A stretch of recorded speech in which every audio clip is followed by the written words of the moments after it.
Paul Felder is smiling. So am I. We've got a great show planned for you today. The Eagles obviously had a win at the weekend. I have no idea what that means. UFC 311, unbelievable show. We're going to go through all of that. We're going to be joined by one of the best, if not the very best. I think he's won the award for the best coach in MMA, Erick Nicksik. He had a bunch of fighters on Saturday night, so he's going to join us very shortly and go through the fights.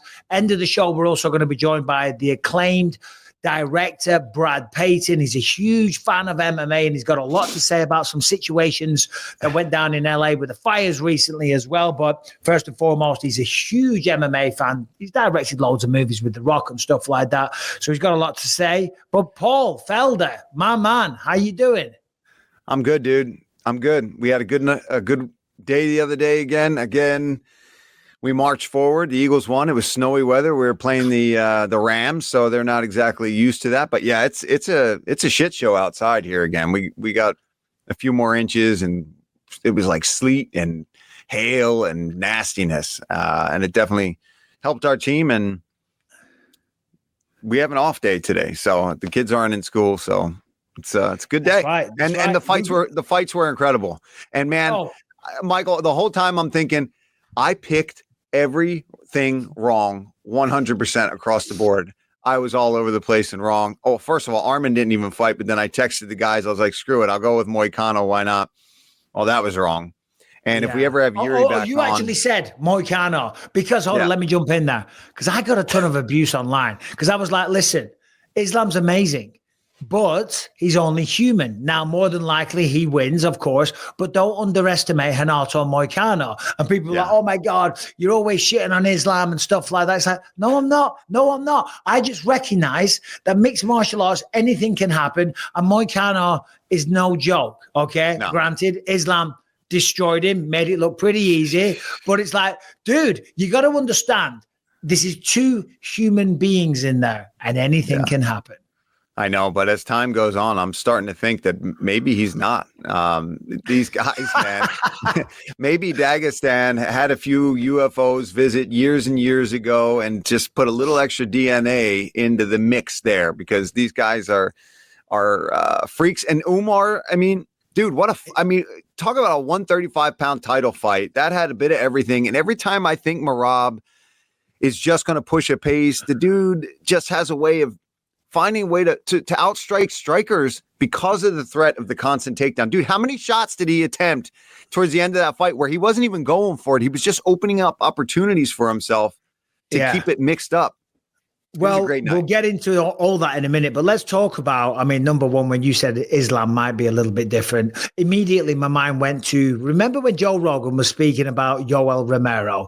And he said, it was an episode of the podcast, he's like, they took him away, he had like an injured eye or something, and they were like, we've never seen anything like this. And like, yeah, he's a beast. And like, no, we've never seen anything like this. The tendons in his eyeballs are like 4 times the size as somebody else's.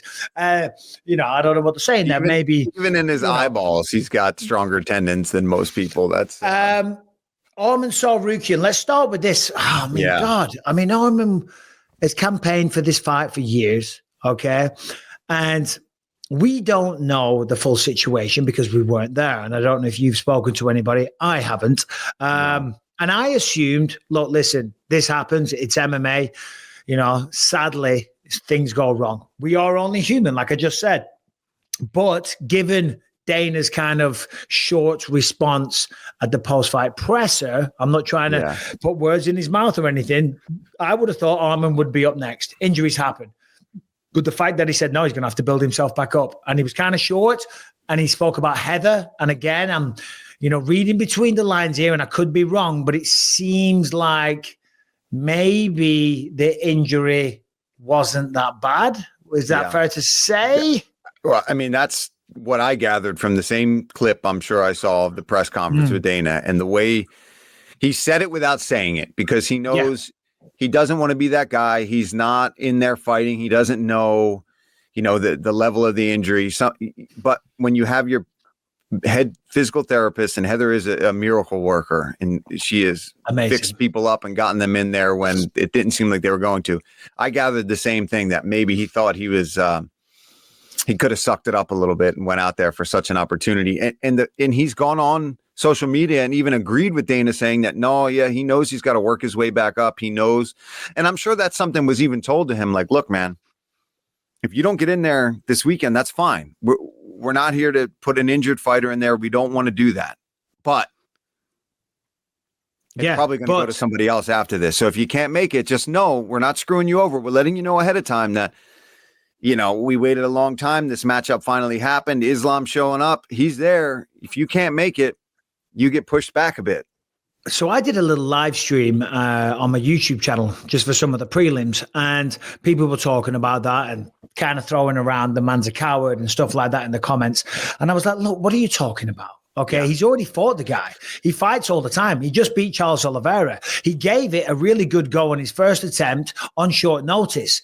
This is obviously before I heard any of this stuff. So I don't know what it was. You know, again, you know, given the limited amount of information that we do know, but if we extrapolate and read between the lines, I don't know. Maybe the pressure got to him, or maybe he just thought, I'm not 100%. I'm not doing it. Go ahead.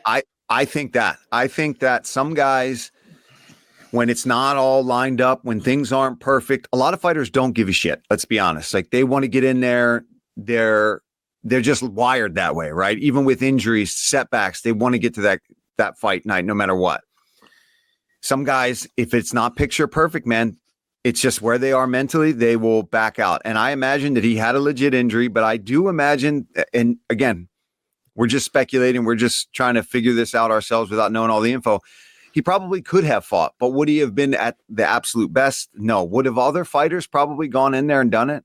Yeah, but maybe he's confident in his skills, knowing that he's got to go back to the back of the line for a little bit, that he beat those guys and he'll get back anyway. But my ass would have got in there, Michael. Me and you both. We know that. We know that. We definitely shouldn't have been cleared for a few of the fights that we took part in. And I'm not trying to rip on Arman here. It's just that he did say recently that he wasn't fully invested, and that's going to come back and kind of bite him in the ass now. We talked about that, right? We talked about what does that mean? And there you go, like a little bump in the road, maybe a big bump in the road. I don't know, but there you go. Suddenly he didn't make it. He talked a lot about that kind of stuff, and again, these are things that come back to bite you in the ass when you say that kind of stuff out in the open to the media, saying, "Oh, you know, I don't need this. I'm not fully invested. Let's see if somebody's not fully invested can win." And then suddenly you don't even show up. Even if it's not all correlate, lined up together, it looks that way.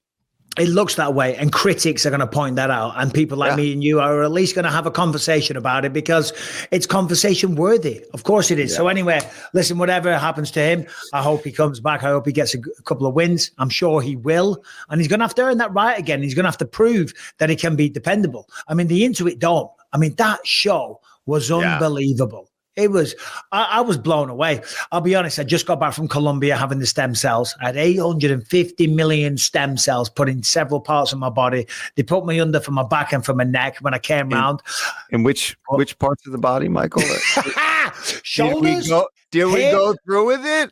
We did it. There was no penis injected. No rubber bands? No rubber bands. Shoulders, hips, neck, back, groin. But the muscle of the groin. The muscle, yes. Yeah.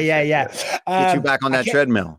I came around, I'm like, I'm going to go for a walk because there's an area called Commune 13, which used to be like the most dangerous place in the world. And I went a few days ago with this great guy from BioAccelerator. Amazing team down there, by the way. I want to give him a quick shout out, and I'm going to show some videos and stuff that I did in the future for them.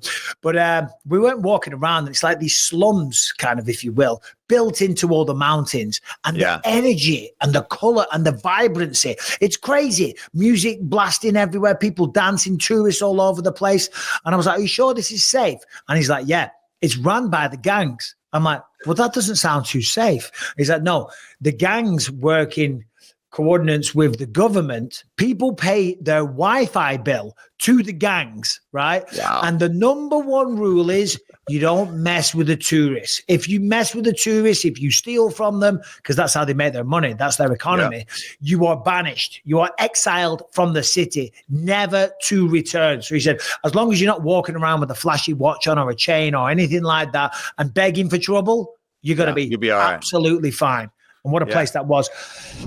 All right, this episode is sponsored by BetterHelp that are here to help you. Listen, the new year is upon us and we all started it off with these good intentions and New Year's resolutions, but a lot of the time they fade by February. Now, if you want to be the best version of yourself, maybe getting some therapy, some counseling, speaking to somebody about your problems, maybe that's going to be the real way to make sure that you get the most out of 2025. With BetterHelp, it's fully online, making therapy affordable and convenient and serving over 5 million people worldwide. Access a diverse network of more than 30,000 credentialed therapists with a wide range of specialities, and you can easily switch therapists at any time at no extra cost. The best thing is the convenience. You can do it from your car, you can do it from the bed, you can do it sitting on the toilet. You haven't got to drive to the other side of town, find a parking space, sit in a doctor's office, have an awkward conversation. And if it is awkward, you can change at any time, as I said. Now, if you want to try therapy, I suggest it. If you've even thought about therapy, then you've got to do it. I've done some anger management myself in the past, and I'm telling you, speaking to a professional helps, okay? You will look at things a completely different way. Whatever you're going through, anxiety, addiction issues, maybe you've got some social issues, maybe you've got some anger issues, whatever it is, BetterHelp are here to help you. Write your story with BetterHelp. Visit betterhelp.com/believe to get 10% off your first month. Thank me later, because once you try this, there's no turning back. You're going to be a better version of yourself. Visit betterhelp.com/believe to get 10% off your first month. That is BetterHelp, HELP.com/believe. Yeah, so I came back and I was tired. I fell asleep. I was watching the fight. I did a live, and then I was going to do the whole prelims. And on the live, you know when you just get hit by a wave of tiredness? Oh, yeah. I was like, it hit me like a sledgehammer in the face. I was just like, I'm done. I'm exhausted. Sorry, guys. So when I sat on the couch watching the fights, fell asleep, woke up when the Payton Talbott Raoni Barcelos fight was happening. Holy shit. Bro, what happened with Barcelos in his last fight till now? He showed up. I'm telling you, when these older veterans, sometimes he's not that old. I think he's 30, 36, 37, but he's been around a long time. But when they get matched up with these hungry contender series guys, I feel like they just get a jolt of energy that they want to prove that this is their house, that they've been here for a long time. And, you know, they're better than these up and coming kids. And my God, the speed on him, the takedown threat on him, the control, the ground and pound, he looked fantastic. And you know what? For Peyton Talbott, I know it's a loss. I know it sucks. But, man, you were in there with a veteran who took you through it, and you were still getting up. You were still trying to get the KO. He was just a step better than you everywhere that night. But that is a great learning lesson for a young kid like that. I know it sucks, but he's going to learn so much from those 3 rounds with a veteran like him, Barcelos, who's been in there with some of the best guys. I think it's all upside for that young kid. He's clearly got things that he's got to work on if he wants to go fight the absolute elite at 135. Yeah, I mean, he was 9-0, undefeated, 8 finishes, interesting personality, a kind of original guy, good-looking kid, very, very marketable. He has kind of a quirk to him, you know, like a uniqueness as well. Fights his ass off, as I said, 8 out of 9 finishes. Raoni Barcelos, though, Brazilian Jiu-Jitsu world champion, Brazilian wrestling champion, make of that what you will, but he's a wrestling champion. Tons of MMA experience, 37 years old, but he looked fantastic. And yes, Peyton Talbott, big opportunity, Intuit Dome, leading into the main event, you know, get that big spotlight. A lot of people tuning in for the main event, just catch that last fight. They see Peyton Talbott, they keep an eye on him in the future. And he still fought his ass off the whole time. Yeah. So he didn't show any signs of quitting or anything like that. He was just soundly beaten. He was taken down. He was mounted a few times. You know, there was threats of chokes and stuff like that. He made it a fun fight. He didn't give up on himself, but he's just still got some work to do. Yeah, and you're so right that he didn't give up. And I think that's so much more important, honestly. He's a young guy. If he was in his mid-30s and he's showing that toughness, but the skills are lacking in certain areas, I'd say, oh, man, you know, that's unfortunate. This guy's a dog, but we're not going to see much from him. But when you're that young and early in your career, I'd rather see that and see, okay, there's small wrinkles in your game that can be improved upon, just putting time in the gym and getting better rounds with maybe some different guys that can push you more. But there's no quit. I'd rather see that than see a young kid with all the skills, but gets caught a little bit and quits. I'd rather see what Peyton Talbott showed all day, just pure grit, and needs to work on the takedown defense. Maybe needs to sharpen up the defense just overall in general, because he's got a chin on him. The kid's got a chin on him. He got cracked. But as we both know, that over time, if you're always fighting like that, eventually it's got a ceiling. You're gonna crack through that, and then it may never come back. But the toughness is there. You mentioned quitting there, and I was going to go through the fights in kind of like a periodical order. But Renato Moicano, obviously, he was defeated by Islam in the first round. We love Renato. He's a character. He's all the rest of it. Beat Benoit Saint-Denis. So it was that performance. I thought he was going to do so much better than what he did. I do feel like the moment made him kind of mentally crumble. I don't mean that as an insult. I'm saying it's happened to me. Of course, Islam is also that good.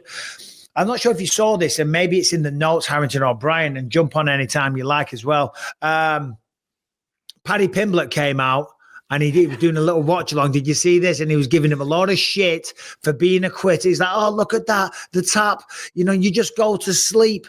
The tap did come relatively quickly. But Paddy talking, a bit of smack, giving shit. What did you think? I love it, man. I mean, hey, they're in the same division. They're in the same division. They've already spoken with each other and had some back and forth.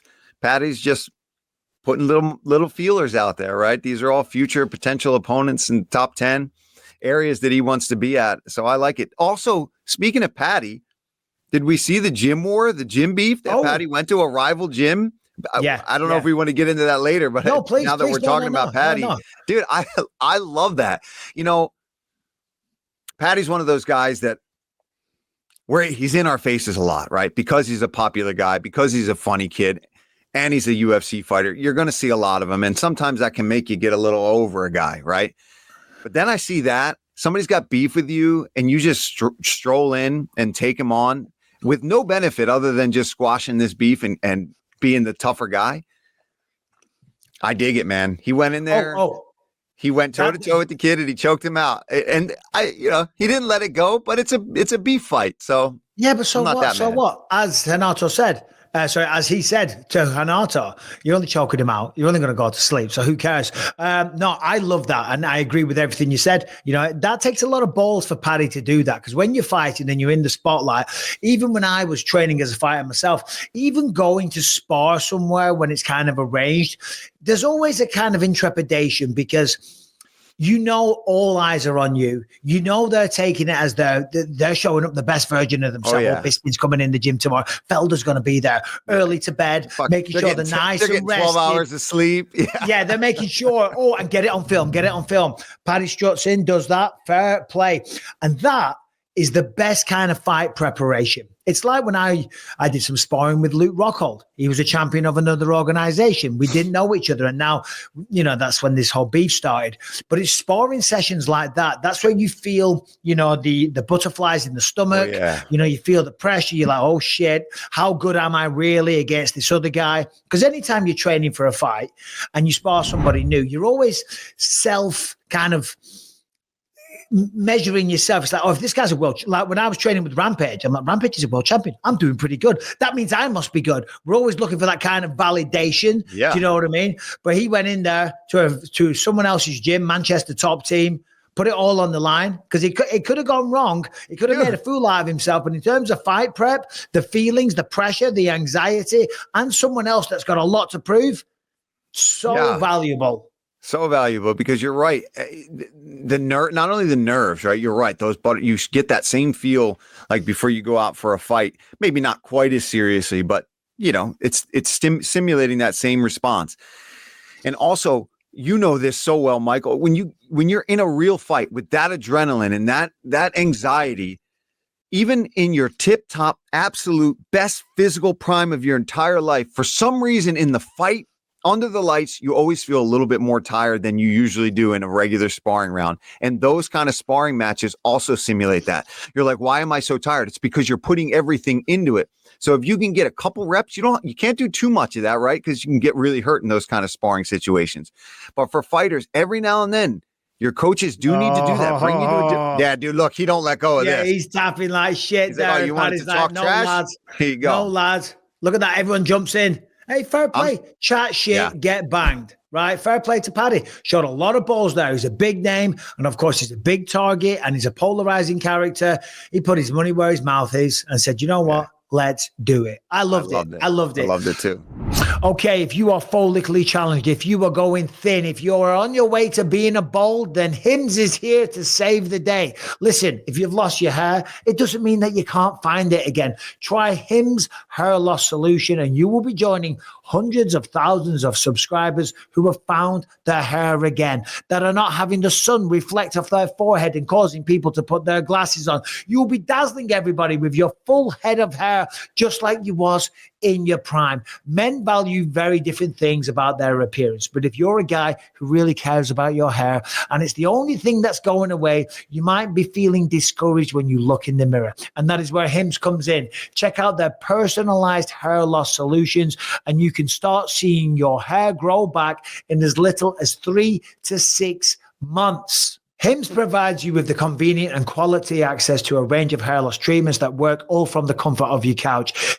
Hims provides you with the convenient and quality access to a range of hair loss treatments that work all from the comfort of your couch. Hims makes treating hair loss simple with doctor-trusted options and clinically proven ingredients like finasteride and minoxidil that can regrow hair in as little as 3 to 6 months. Choose from your personalized chewable, oral spray, and serum treatments to find out what works best for you. The process is simple and 100% online. There are no uncomfortable doctor visits. Answer a few questions and a medical provider will determine if the treatment is right for you. If prescribed, your treatment is sent directly to you for free. No insurance needed, and one low price covers everything from treatments to ongoing care. Hims has hundreds of thousands of trusted subscribers, and they can help you get your confidence back too with visibly thicker and fuller hair. Start your free online visit today at hims.com/believe. That's Hims, Hims, hims.com/believe for your personalized hair loss treatment products. Hims.com/believe. Results vary based on studies of topical and oral minoxidil and finasteride. Prescription products require an online consultation with a healthcare provider who will determine if a prescription is appropriate. Restrictions apply. See website for full details and important safety information. Another person that likes to talk a bit of shit, you probably saw this. I'm not sure if we spoke about it. We can't have done. And this moves on to the main card of UFC 311. I loved it, by the way. You could hear the energy coming through the screen. The atmosphere looked amazing. The production, that big jumbotron, just unbelievable. Kevin Holland, Renier de Ridder, right? You must have saw him on the Jackson podcast last week. Yes. Yeah, man. I again, this is a guy that we talk very highly of in Kevin Holland. We like him. We like his style.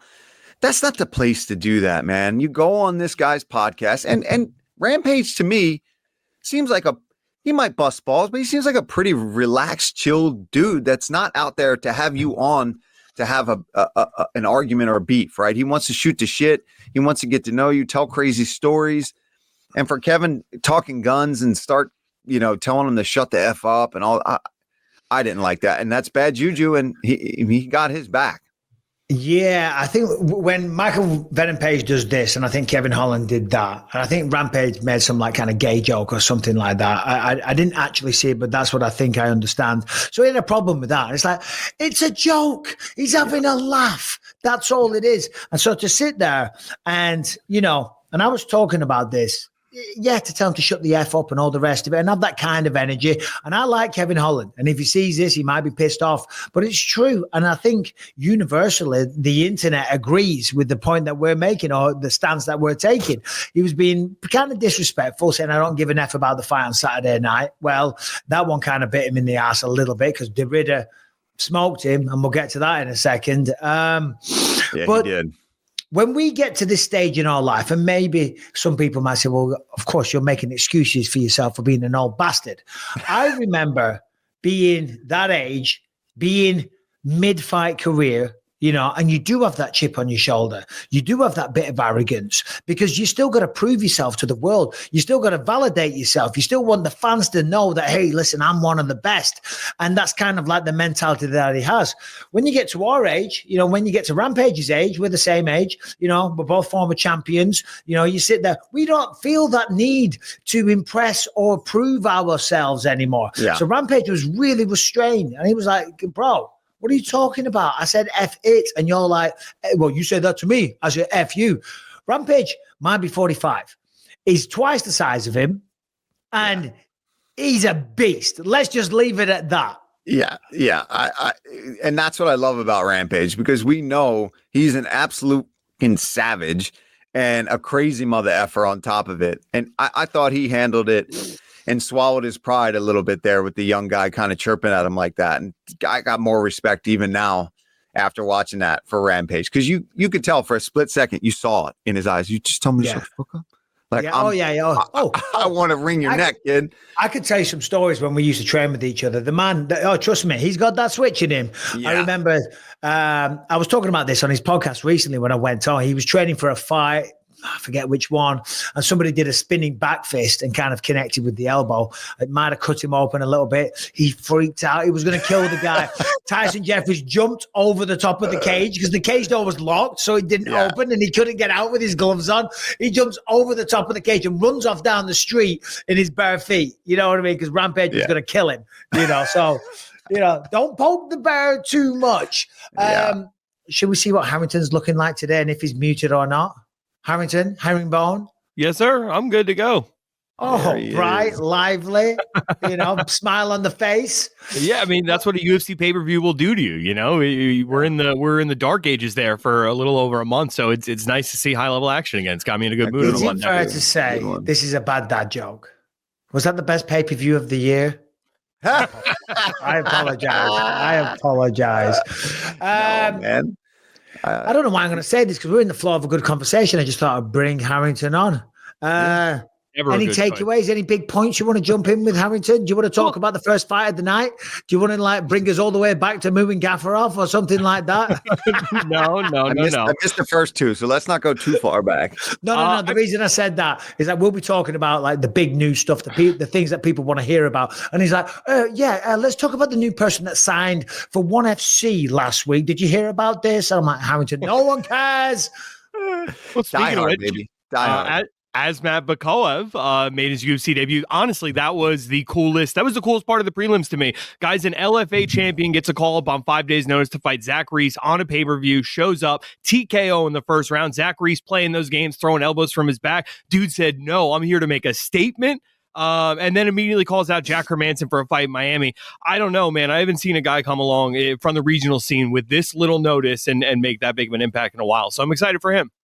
Hey, and you know what? Well said. Fair play. And so am I. We were making a joke, of course. Also, Bogdan Kuskov, he got a good win over this guy, Billy Elakane. Wasn't looking good early, but we're going the wrong way. Renier de Ridder, 2 wins in the UFC. Terrible on the feet. I'll say it. Love you, Renier. You got big things in the future. Hits that single leg, and then from there, it was done. It's over. It was over. I was with my buddy. And I said right before that fight, I said, this is going to go one of two ways because I feel one of two ways about de Ridder.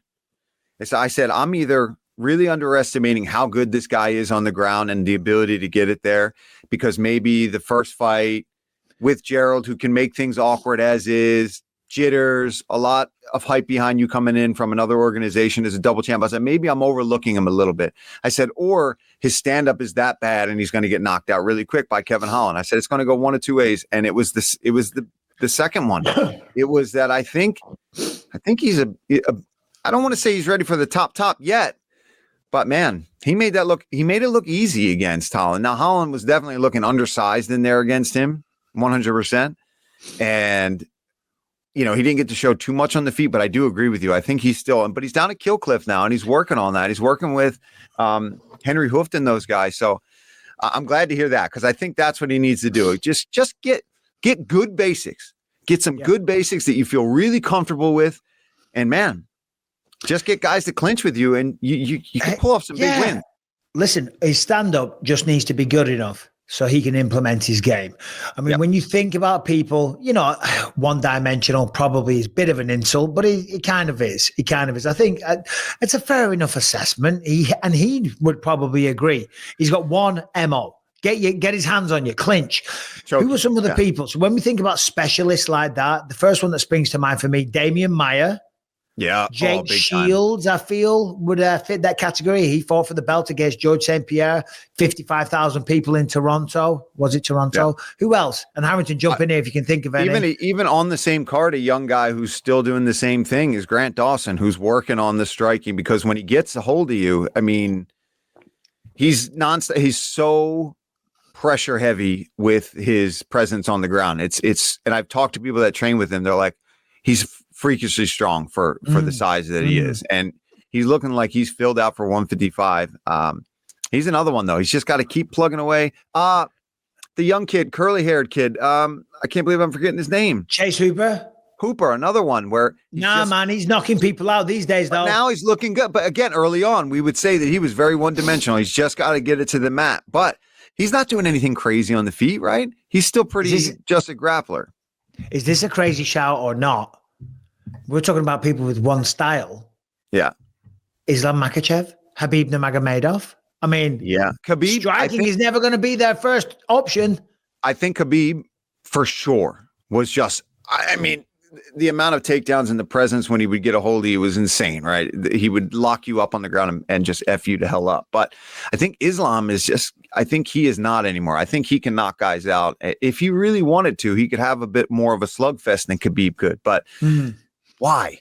I mean, just take guys down and choke them out if you can do that. So, yeah, exactly. All right. This episode is sponsored by Shopify, and Shopify are here to make it extremely easy for you. If you're thinking about starting a business, if you're an entrepreneur, you want to take things to the next level, you want to get online, you want to have an e-commerce site, you want to sell to the worldwide audience, then Shopify is here to make things extremely easy. As I said, it's 2025. If you've always been thinking about starting a business, it's super easy with Shopify. And here's how I'm going to tell you. First of all, get your store up and running easily with thousands of customizable templates. No coding or design skills required. All you need to do is drag and drop. Their powerful social media tools let you connect all your channels and create shoppable posts and help you sell everywhere where people scroll. Shopify makes it easy to manage your growing business. They help with the details like shipping, taxes, and payments from one single dashboard, allowing you to focus on the important stuff. Growing your business. What happens if you don't act now? Well, you're going to regret it. What if someone beats you to the idea? Don't kick yourself when you hear this again in a year because you didn't do anything now. Now is the time to act. With Shopify, your first sale is closer than you think. Established in 2025, that's got a nice ring to it, doesn't it? Sign up right now to Shopify for $1 per month, a trial period at shopify.com/believe. All lowercase. Go to shopify.com/believe to start selling today with Shopify. Shopify.com/believe. All right, so let's talk about the main event. We'll go down the fight card, but the main event, Islam Renato Moicano. Fair play to Moicano stepping up. Big opportunity. He rolled the dice, didn't get it. So what? No big deal. Islam Makhachev, massive favorite going in, and rightly so. Lands a shot. I don't know if it dropped him or wobbled him or if it was a slip or whatever, but he gets taken down very well. Tries to get separation, and then to get back to his feet, he tries to get on all fours, which is the biggest mistake. You never do that. You push on the head, whatever. You try and do a technical stand-up. You go back towards the fence. It's rule number one. If you go forward like this, you're giving them the head, you know, and Moicano knows this, and I'm sure he's pissed off. He'll look at it back and be like, why did I do this? Why? Why? But that's the pressure. That's the bright lights. That's the title fight scenario. That's everyone there staring at you. You make mistakes under pressure. Yeah, it's different. It's different. If that's in the apex and this isn't a title fight and he has to fight Islam, maybe he doesn't win, but he has a way better performance than that. But you're right. Stepping in short notice. Now suddenly you're fighting for the belt. He did not think he was going to be fighting for the belt anytime soon. He knew he had a couple more wins at least. in front of him before he got to that belt. And Moicano's all about just good fights, making money, and getting to the belt because that's where the money's at. But it was not on his mind just yet for that to just fall into your lap. And I'm telling you, it almost fell into my lap in the same exact situation with Islam's coach Khabib in Brooklyn when that fight fell off. And I'll tell you what, I was excited, but I couldn't relax for a second knowing that I might be stepping in for the belt when I'm just fighting in the top 10 at that time. So it will eat you up, man. Oh, yeah, absolutely. I'm just trying to find the rankings here, but for some reason, it normally comes up really quick. We've got to talk about, of course, Islam Makhachev. I mean, it was a flawless performance, right? Just unbelievable. That's 4 title defenses now, the greatest of all time and all the rest of it. Handled it cool, calm, and collected on the microphone. Didn't call anybody out because why should he? He's got no reason to lower himself to that. But what does he do next? I mean, Arman Tsarukyan has been pushed to the back of the line, so to speak. In the lightweight division, I don't think there's a clear-cut contender right now. There's Justin Gaethje, but he's going to fight Dan Hooker. Maybe the winner of that. Max Holloway just got knocked out against Ilia Topuria with respect. He's beaten Poirier. He's beaten Moicano. I mean, who is there? I don't think there's a glaring contender. Yeah, you can go a bit further back and you've got Mateusz Gamrot and people like that, but I don't think in terms of the greatness of who he is right now and the kind of star power and the pay-per-view draw that he is, fighting someone that's necessarily 6 or 7 or whatever, I don't think that's the next big move for him because he isn't going to fight too much longer, apparently. Yeah. Yeah, no, I mean, him like his coach, he wants to get in, dominate, and get out. And I love that about those guys. And I agree with you. I don't think there's really anybody that sticks out right now. And if there was a time for him to really, what do you got, Harrington? Who do you think? Well, no, he did say in his post-fight presser he is not leaving the sport until he gets a second belt. So I was going to say that could be what's next too. Yeah, and we'll continue that conversation in a minute. Throw Mr. Nicksik into the middle, please. Brian, we are joined by the one, the only Erick Nicksik, Coach of the Year. He's any pay-per-view that you put on these days, any fight card at the Apex, there he is. He's got 1 million fights. He's one of the busiest men, one of the best coaches, all-round good guy. Erick Nicksik, welcome to the Believe You Me podcast. Man, I'm so excited to be here. I got my boy Felder, the ginger twin of mine. This is amazing. Long lost brothers, Eric. Long lost brother. What up, Bisping? How you doing, man? I'm good. Hey, how many fights did you have on Saturday night? None this past Saturday. We had Johnny Walker, but he got hurt the weekend before. We had 3 there from the gym. So Puna, Chris Curtis. You were at the fights though. I didn't go. The moment I have a weekend off, man, I'm like you. I'm like, dude, get me away from fighting. I'm chilling. I'm trying to be a dad, you know? Yeah. I could have swore I saw you there in Merab's corner or something. I'm like, that's John Wood, probably. Same. We got mullets. I do get you guys mixed up a few times. You know, I used to anyway. So anyway, Hey, UFC 311. We were just talking about Islam Makhachev. And what does he do next? If you were coaching Islam, what would your advice be? Super fights. I would move him up. Just because of the kid wants challenges, right? And I get the Bilal Muhammad relationship. That is tough because you care about people in this sport, especially guys you train with. But there are some matches I think at welterweight that do make sense for him. And maybe it's not a title fight right away, but like a guy like Sean Brady comes to mind, a guy that like matchup wise that, hey, maybe he gets his feet wet at welterweight. Or that super fight where you make a Topuria and him at 155. There's some options I think that you can do for him and make that money, man. Maximize your championship level right now and get paid while you can. Well, Eric, don't you think, like, if you're Islam, and I love the idea of that fight with Topuria, right? It's fascinating, and Topuria's done some work at 45, but if Islam wasn't as dominant as he is, I think that would make sense. But if you're Islam, do you want to give another 45er a chance? Doesn't give him the chance to get that second piece of gold. And I think that's what he really wants. Is it, you know what I mean? If you're their coach, do you think, all right, I don't want him to have to take on a lighter guy. I want him to fight up, even if it's not for the belt. 100%. Couldn't agree more. And I think there's a reason why you're hearing that side, that camp, chirp it out a little bit more. You hear it a little bit more. Well, if I have to fight Belal, I think they're just almost kind of making it right in their own heads if that does come to fruition. But we're all competitors, right? Like, I watched Randy fight guys in our room that were teammates of ours, and it had nothing to be personal against that person. It was like, dude, I just want to be the best. I want to compete against the best. And how can you fault a guy, whether you have to put that friendship aside for a camp and you go and fight this individual? At the end of the day, it's all love. But dude, I'm trying to win. I'm trying to be the best that I can be. I don't want to hold myself back because of a friendship. Yeah. Let me ask you this, John. As a coach, is this a crazy statement? Because I said this yesterday. I was doing another show. Okay, he's friends with Belal. How about doing something nobody's ever done and say, I want to skip 2 weight classes. I want to go up to 185. Is that absolute lunacy? Or is that the most exciting, wild shit that anyone's ever done?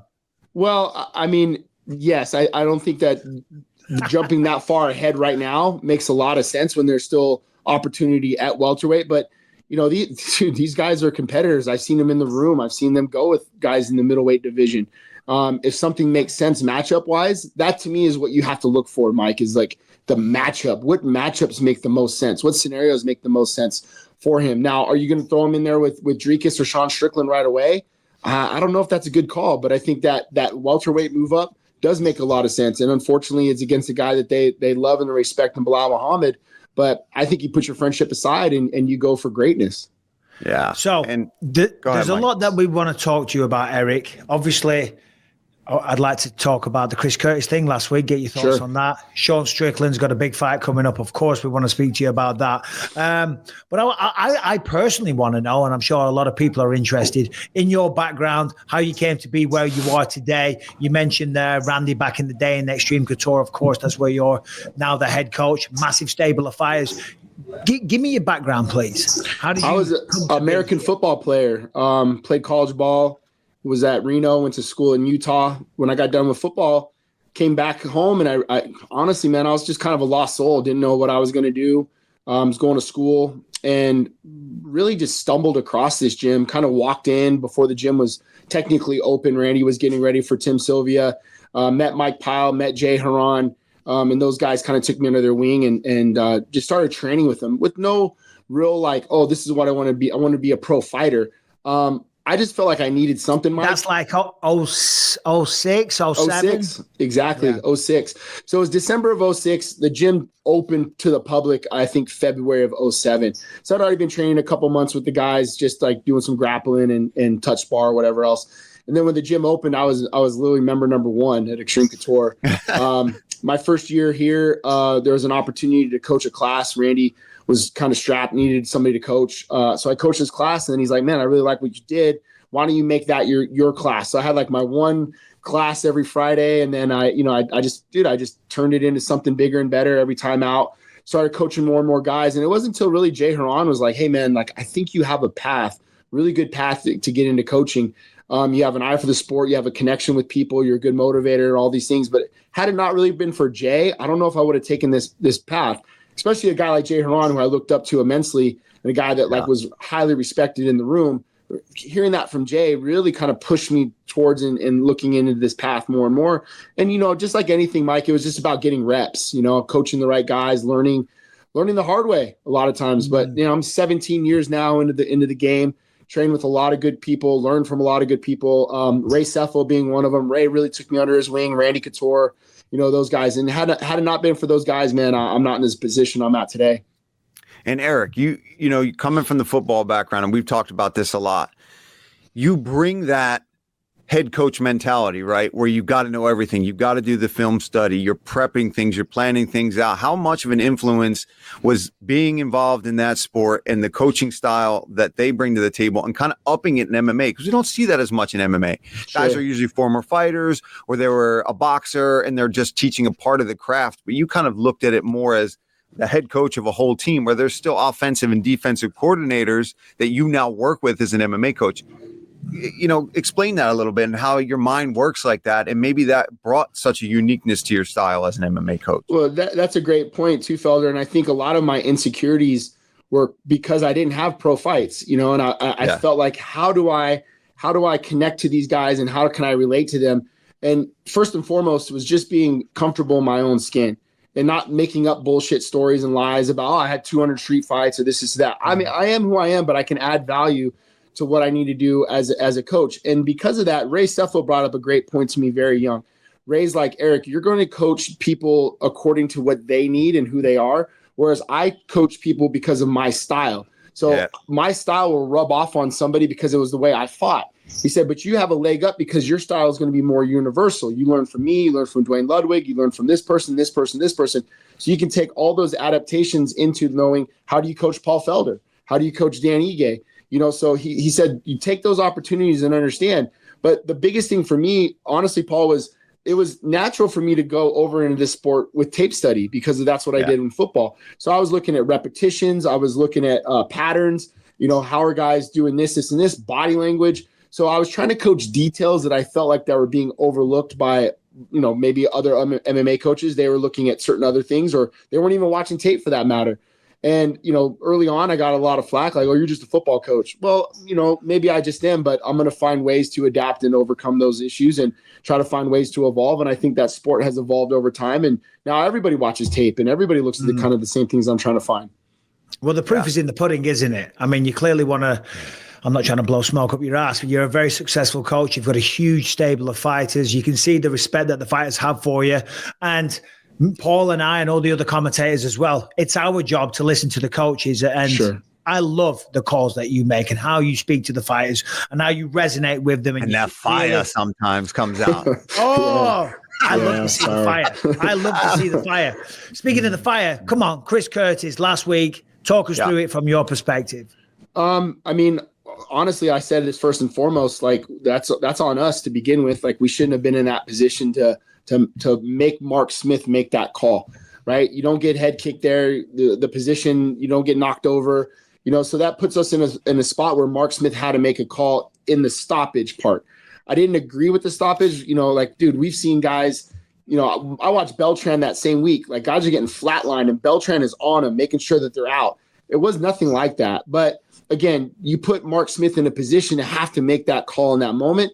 And unfortunately, dude, that's what happened. But my grievance, and I've talked to people about it, is the behind the scenes before the fight when Mark Smith comes in the back and he asks, is there any things that you guys are concerned about? And there's been more and more times this has happened with him.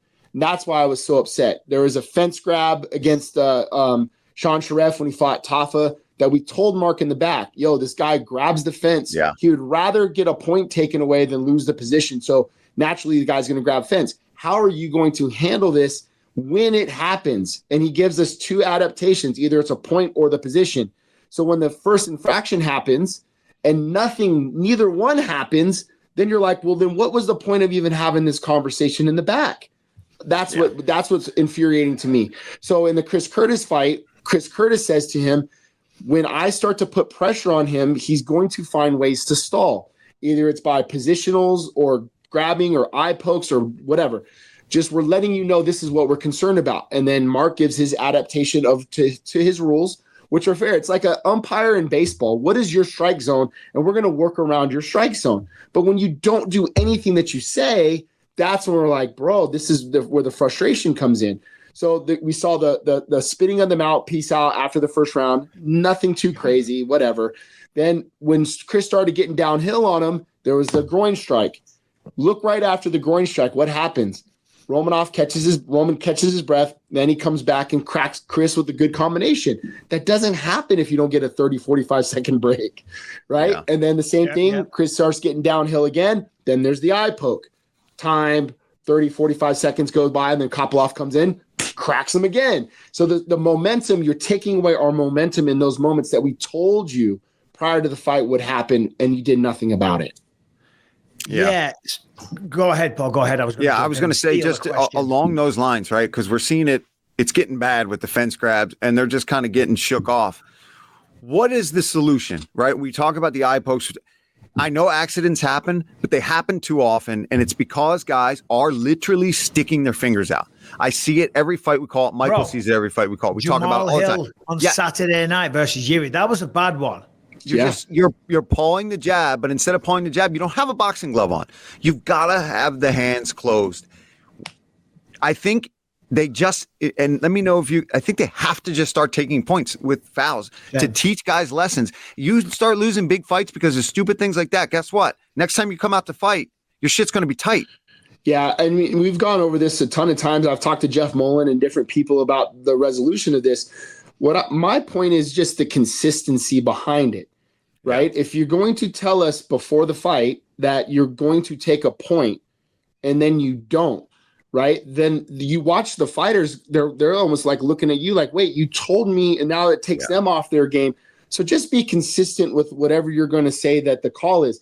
But I think if you start somehow, some way figuring out half point systems, so a point is a round. If you lose a point, you're down a round. But if there's maybe a half point system to where it's not, okay, first one's a half point, second one's a full point, right? So you're understanding that there is a deduction, but it maybe not be a complete full point.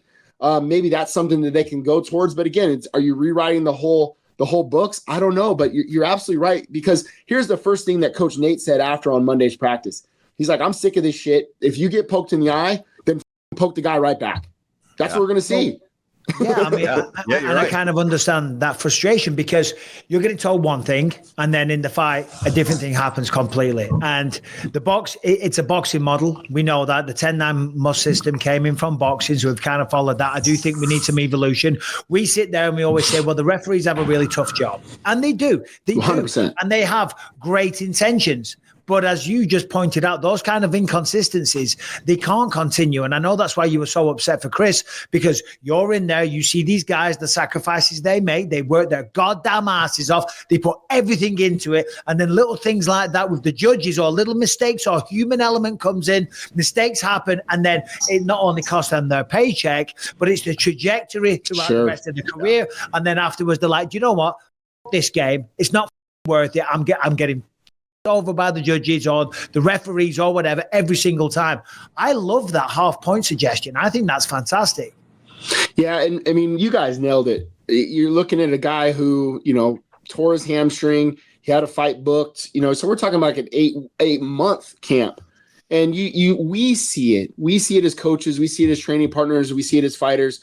The time and effort that these guys put in, and then it's left to the hands of a judge or a ref or to make that decision. But again, that's the game that we play. When it comes to judges, how can we be better? When it comes to referees, hey man, just be consistent of what you're going to call and how you're going to call it. If you're going to do it the same here, just be that the umpire. If the strike zone's the same for this guy, then make it the same for this guy over here too.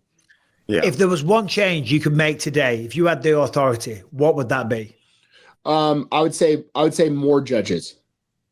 I would say more judges. Give me 5 judges, and maybe 2 off-site, like 3 judges cage side, 2 off-site, something like that. Then where they're wearing headphones and they don't, whatever. But let's get more judges in there. So like the wayward scorecards are just eliminated. So like, okay, this scorecard is so egregious, right? You have a 30-27, 30-27, then you got a 30-27 over here. That one goes away. Like that one's just, how did you even come up with that? That one goes away. So I think if you add judges to it, and then the second thing I'd say too, Mike, is having these guys speak to media after.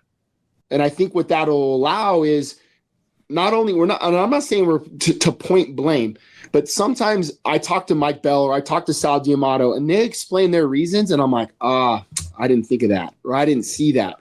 Right. But it gives it more of a human element on helping understand what they might have saw from their perspective. There's guys. Sorry, just so people understand, you mean having the judges speak to media afterwards and explain their reasoning? Sure. Make themselves available after the card. They go and talk accountable.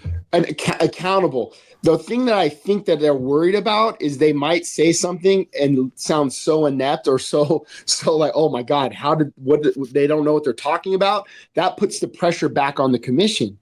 Right? Yeah. Like, what did he just say? Like, there's no way. Right. So it makes them accountable for them to understand why they're saying these things or what they're looking at during these positions, or maybe they saw something that I missed or I didn't see.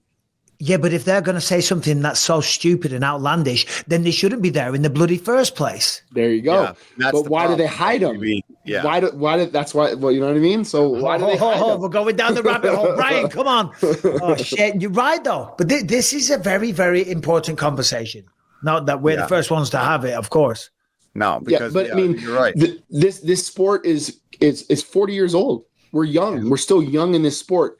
But how do you find ways to evolve and get better? And I think that is always going to be one of the glaring issues is judging and refereeing. I love that they have instant replay. I love that there's some different adaptations, but the judging has been flawed over the years. And look, we're such a young sport. Like baseball has instant replay now. It's 200 years old, this sport, right? Like there's ways to get better. There's ways to find ways to make the sport smoother. Do you think an immediate point deduction or a half point deduction, which I do love, by the way, for an eye poke, regardless, if they watch it back and they see the fingers were out like that, right? That's it. We don't care. Point off. Do you think that's too harsh, or would you go with that? I think whatever you do, it's got to be fair for both sides. That's all. Like if there's no warnings anymore and you're doing that. So when we got on the stool going into round 3, I don't know if you guys had on the replay, Chris Curtis leaned in my ear and he goes, dude, I can't see out of my right eye. And then he leaned over to Coach Nate and he goes, dude, I can't see. And we kept it under wraps because, if you say that loud enough and the doctor hears or whatever else, now we're looking at something different. But when he leaned in my ear and he says, I can't see out of my right eye, we don't get that back, right? Now you're fighting compromise from an illegal foul and the field is not level anymore, right? Yeah. So the only way that you can make the field level is now take a point. So now it's basically a draw for Chris if we go to the judges' scorecards, but it changes a little bit of our game plan or our approach as well. So that's the hard part, right? Is like, how do you level a foul? How do you take it back from the other person? There has to be a consistency on both sides. Eye poke here, boom, point. Eye poke there, boom, point, and then whatever. That's the way you got to do it, and that's the way you got to do it. Yeah, I mean, if it's down the board and it doesn't matter who you are, it doesn't matter if you're the challenger or the belt holder. If it happens and it's on replay, that's it. And if that's consistent, things will change. Guys will be more careful. Right. If the stakes are there, because you're right. Once you're poked, it doesn't matter if it's the warning or the point take there. It's still effing your fighter up. When you can't see, you have blurry vision, and we've all had it. Mike, I know damn sure you've had more than your share of issues. I'm aware of this phenomenon. Sorry. In case I know our fans are too. So but anyway, Eric, moving forward, let's get on positive. Obviously, Sean is getting back in there. What? Let me jump in there because Sean Strickland, right? He's fighting next week, of course, UFC Sydney 312. I met Sean Millennia MMA years ago, right? And we sparred together. Old Riverside. Yeah. I sparred with him. And, we had a good little spar. I went up there for Lorenz Larkin. It was nothing crazy. We didn't have a hard spar or nothing. And we had a nice little friendly spar. And Sean afterwards straight away goes, hey, by the way, I'm better on the ground. As if to say, like, hey, I gave you problems there. I'm even better on the ground. I'm like, and straight away, that was my introduction to Sean and who he is. And we sparred together and trained together for a while. Then he goes off to Las Vegas, links up with you. Fast forward a few years later, the man's a world champion. He's a controversial or a polarizing guy to a lot of people. But give us your version of Sean Strickland. Who is he to you? He's an outcast. He's a renegade. I think he's a guy that had abandonment issues. Every gym that he showed up at, it was like he was expecting to get kicked out eventually. So he just used the resources as much as he could, and then he would move on to that next gym. So, my dad being one of my coaches, my dad coached football here forever. I kind of picked his brain on just kind of how to handle guys like him. And the first thing my dad told me is give him responsibility. He said, find ways to make him feel like he belongs. Give him self-actualization, like something that he feels like he can hang his hat on. So I started inquiring more to, hey man, I'm running this practice. Why don't you run a segment of this practice? Me? You want me to run some stuff? Yeah, bro, you're really good in this area. Why don't you run something? And then slowly but surely, he started to become more and more of a teammate, where before it was like we were a resource and he would just use as much as he could out of everybody and then move on to the next spot. But then he started to realize, I think, that he had this family here. And that's when I really started to see him flourish, Mike, to be honest with you. Like, hey, we're not going to leave you. We're not going to kick you out. You have a brash personality. We don't listen to half the shit you say anyway. But I mean, really, it was more about like coaching him on approach, on dialogue. How do you speak to Brad Tavares, right? Like when he's a team captain, like you're going to connect more people. You're going to catch more bees with honey than you are with shit, dude. You know, oh yeah, that makes sense, right? So he's a guy over the years. I think that like once he felt like he's been a part of this family, you see it translate more and more into his fight game. We didn't do a whole lot with him fight game wise. He's been the guy you've all known, right? Like he's tough and he's durable and he's this and he's that. We've given him some more fight IQ scenario things that I think have helped him, but we lean heavy on who and what he is in our game planning. Of course. And having a guy like Sean who is, like Michael's talking about, he's a character. Sean, every time I'm in there hitting pads with you or something, he's got something ridiculous to say. Sure. But even when you give him responsibilities, I wonder what those could be. I'll save them. Yeah. With the sparring with him and adding in more technical elements, what's the approach there? Because Sean's a guy that he's pretty upfront about it. I just want to fight. I just want to fight. What is your approach on getting him to think about other things, but while still keeping Sean? Do it anecdotally, where like I can show him, like, hey, look, this is where I felt like we lost track of winning the fight versus Dricus. I get it; it was a close decision, but for three guys that matter, they had Dricus. Two of them had Dricus winning that fight. So let's look back at what we saw, what we got away from, and where the add-ons that we were trying to be specific in. Right. So it's like this, and this. And then he hates watching tape, but it's like, dude, do you want to win or not? Right. Like, I don't want to hear none of this. You don't want to watch this or that. We're trying to help you and show you these things. And then now it's about adapting him into the sparring. He doesn't really drill. I've got him drilling now. Like today, Dutch drills today. Come in. What are Dutch drill? It's reps, motherfucker. You're getting more and more reps. We're trying to help you gain these reps. And then when your body's moving and doing the things that we're asking you to do, you're more apt to do it live. Right. Yeah. So really, that's just been the biggest thing is like, you know, I don't know, Paul, it's like this give and take with him sometimes. It's like, hey, all right, we'll let you spar 10 times this week, but you got to come to these sessions too to do this. Okay, yeah. I'm in. You know, but man, I'll tell you what, we go back and watch the tape. We didn't do enough. And the thing I kept telling him, you fought Israel Adesanya with nothing to lose. You fought Dricus not to lose. Yeah. And you left. That's where it always changes. That's where it always changes, and that's where people don't understand. And that's why I talk about these champions that go on these long runs. You got to give them so much respect because every person that they fight, you are the key to changing their life, their universe, making them a legend, you know, in their country or their city or whatever, millions of dollar paydays in the future, et cetera, et cetera. So obviously, you know, he wants a different outcome. The first fight was very close. Sure. You know, it's one of those fights. You can make an argument both ways. If I'm looking at it, the reason Dricus got it, obviously he mixed in the takedowns. He was going forward. He had Sean on the back foot quite a few times. And he had the big swings and the massive shots. And they talk about damage all the time. So giving that into account, what do you do differently in this fight? And what is the approach in the training camp? Well, not to give away too much, but I'll give you some things too, Mike, that so first and foremost, you have to negate the forward pressure. You can't allow him to do his switch stances moving forward like that blitzkrieg kind of this and that. What negates that? What do we get away from? We got away from the teep. The teep will stop a lot of that forward pressure, that forward movement, right? If he does get through, and Felder and I work on this a ton. We work on the car crash. So if this guy gets through all of my length and this far away and he gets to the inside, we got something waiting for you with the elbows. And then what happens when you do that, we can underhook into the takedowns and take this dude and put him on his back. Something that Brad Tavares did in the first round when they fought, and Brad was able to hold Dricus down and keep him on his back. So just what you said earlier, we see Sean Strickland in the gym out wrestling and out grappling damn near every person he goes with, but doesn't utilize that as a tool. So in the moments that we were taken down with Dricus, he hit a switch. Bro, take the switch and get on top. Don't disengage. Let's get some ride time ourselves, and let's get some damage back. Let's get some ride time on our end.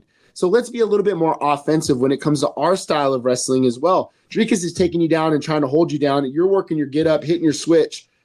Dude, let's go and get our own. Let's get on top and let's get some of these new 12 to 6s in. Let's get these elbows in and get some damage off, you know? So we need to put more scoring criteria in front of the judges so it's not just the jab, right? Yeah. Hey, the jab was landing. It was looking great and everything else. But you remember, these judges are kindergartners, man. Like they got to see sequence and glitter and you know, colors and paint. You got to paint a better picture. Yeah, and I'm not saying that to be exactly. I'm not saying that the word kindergartner is like they're not smart. They got to see things that they can appeal to. And if you just give them a jab, bro, they're going to get lulled to sleep, right? Yeah, it's landing and it's working. The guy's face is beat up, but let's add a jab switch kick and add some other things into your arsenal so they have a better scoring criteria that they can take back to the scorecards. Yeah, it just makes it look more MMA, especially appealing to somebody. Yeah, exactly. Yeah. Because you can land 15, 20 jabs in a round that may have been picture perfect, but if a guy goes out and lands an overhand right followed by a double, even though that's less damage technically, true. It's like, oh, wow, that was a big moment. So, and the other thing too, Mike, is like the thing that Sean does so well in rounds 4 and 5 is he goes so hard in the last 30 seconds of those rounds, right? So hard. And I love that. And now what we're telling them, hey, let's do that in the first 30 seconds earlier. Let's do it in the middle and then always do it at the end. But let's give these judges going, ooh, that was nice. And then now they're tailed on to something else. And then we're doing it at the end of the rounds and then at the end of the fight. But let's not just save it for later, you know, because that's what we keep doing. Like, and then guys are like, the end. Yeah, they were giving me shit because they thought, like, when I was saying, like, dude, I don't know what these scores are versus Costa, right? And they're like, Sean's washing it. Bro, it was a split decision. It was a split decision because you were just barely doing enough to get that win. Maybe the commentators all thought it was a wash, not the judge. One judge had it the other way. Yeah, no, you're right, though. Yeah, I agree with everything you're saying. When you, obviously somebody that's coached multiple fighters now against Dricus, there's a lot of people, again, that don't know what the hell they are talking about. And they say, Dricus isn't very good. He's just not technical. And this, I'm like, what are you talking about? It might not be the most Floyd Mayweather-esque mover. The man is effective as hell, strong as hell. He lands shot. He doesn't get tired. He can wrestle his head off. I'm answering the question for you, but what's your opinion? How do you kind of break Dricus down as a fighter? He's got so much heart and self-belief in what he does, right? And he's truly one of those guys when you watch him, like he's really willing to die in there, like the way that he fights. And you nailed it. Like if you're sparring a guy who's clean and precise, sometimes those guys are the easier guys to spar. But we call guys like that a booger, right? Like they're just awkward. They're just they hate you with shit that shouldn't work. Yeah. Should not work. But what happens is when he's not clean and concise, the punches come from weird angles. The defense comes from weird angles. There's just things for you to. It takes a hard time to get control over. And I think that's why Sean was successful against Izzy, because Sean has his awkwardness. And I think that's why Dricus is successful against guys like that too, because the punches come from weird angles. His movement is awkward and weird, but it's effective, right? It's just that big step overs and loops and everything else coming from all different positions with his hands down, but goddamn it, he does it well. Yeah, he's a son of a bitch with that stuff, man. Every time he throws a rear punch, I won't even say a right hand because it switches sometimes. Yeah. The back foot is usually not even planted on the ground. It's like everything we don't teach to people. But again, you talk about just the mentality, right? And you got to prepare for that too, right? You've got to let your guy know. Like Sean now knows because he's been in there with him. It's like, listen, this dude can get hit with he wants to win bad. Yep. That's you got to be ready for. You nailed it, Paul. So the first thing Sean said to me after we watched the last fight, the tape, he said, I got outdogged. He goes, I just got outdogged. And I go, you did, man.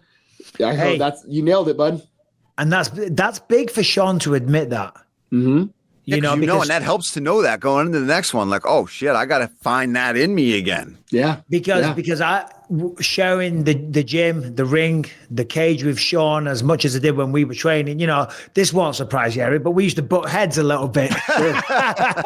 He loves you, by the way, Mike. He's the Man, no, same here. No, I know, but in the room. That's why I always loved him, because it was like, you know where you stand. He's going to be honest. And I love that about him. I'd rather that than someone that says one thing to your face and then says another one the moment you walk out of the room. Bullshit. I 100% hate that. There's a certain honor in that. You know what I'm saying? 100%. And I could not be happier for the success that he's had. And I truly mean that.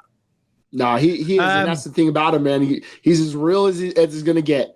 Believe it, love him, hate him, whatever. You don't have to follow him on Twitter. But I'll tell you what, he's early. He takes care of his training partners. He trains hard. He stays late. He's here cornering guys. He'll travel on the road to corner guys.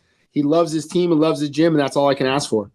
Well, listen, we'll let you go there, Eric. We've got another guest jumping on in a minute. I'm going to see you in Australia. Tell Sean to say hi. All right. The best with the rest of the camp. Oh, brother, I can't wait. We're going to be. You coming, Felder?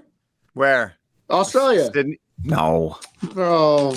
I got to go to Saudi. You're not going to Saudi, I guess. Eh? Oh, bro. You got no luck in Saudi, pal. No old fashions for you. To Saudi and Sydney. No old fashions for you, Felder. No, man, nothing. Nothing, dude. My brother. Hey, preparing myself. Should Paul be coming back for one more fight? What do we say? Oh, you already know, bro. Me and him go over this shit every time. We'll hit pads for 3 weeks straight. Every time after, he's like, "You think I still got it?" Yeah, Paul, you never lost it. Let's go. One more run, right? And then listen, this is no disrespect. The Cowboy's coming back, and I know Cowboy and him are boys. That's the fight. Make that happen. Let's go, bro. God, what's he fighting at? 185? Who cares? Who cares? Let's go, Felder. You son of a bitch. All right, let's go. Do this. Come on, Paul. No, I got to swim. I'm signing off on it. I'm coming back as well. Let's go. Let's corner Mike. We'll corner Felder, and then we'll corner Felder, and I will corner you. And we'll just take these dogs out, baby. Let's go. That sounds amazing. Right. Hey, listen, once this net gets back up to speed, I'd love to come in and get a bit of work one day, Eric. Please, bro. Please. I'd love to have you in here, man. Like, all I ask is when you come in, bro, you show something to the gym, because I think it's such a great resource. We get Felder comes in, he hits pads. Hey, Paul, show us a couple things. And the whole gym, I just got goosebumps. The whole gym benefits from it, man. It's amazing. Of course. And they'd love it for you, Mike. If you did that, oh, man. I would love to. Cool. We'll go together. Let me think of something I've got first, though. I make it all up off the top of my head. I don't know what I'm doing. You're a dog, bro. Whatever you want. We'll be honored. Eric, we got to do this again, man. Hey, you've got your own podcast as well. Just give that a shout out. Where can people watch that? Yeah, the Versus podcast. I've had Felder on. I'll get you on sometime too, Mike. Please. I'd love to have you and talk story. We'll have Kevin Lee on this week, and then the following week we Max Crosby. So check us out. Oh, nice. Cool. Right on. Very cool. Eric, best of luck with the rest of the camp. See you soon, no doubt. And thank you, boys. Thanks again for your time. All right, we'll see you in Australia. Not you, Paul. Safe travels. Later, buddy. One of the nicest guys. He's the man, dude. He is the man. He's so cool. He's so much fun to work with too. And I really love to bring that up about the football stuff, because man, we don't see that quite enough, right?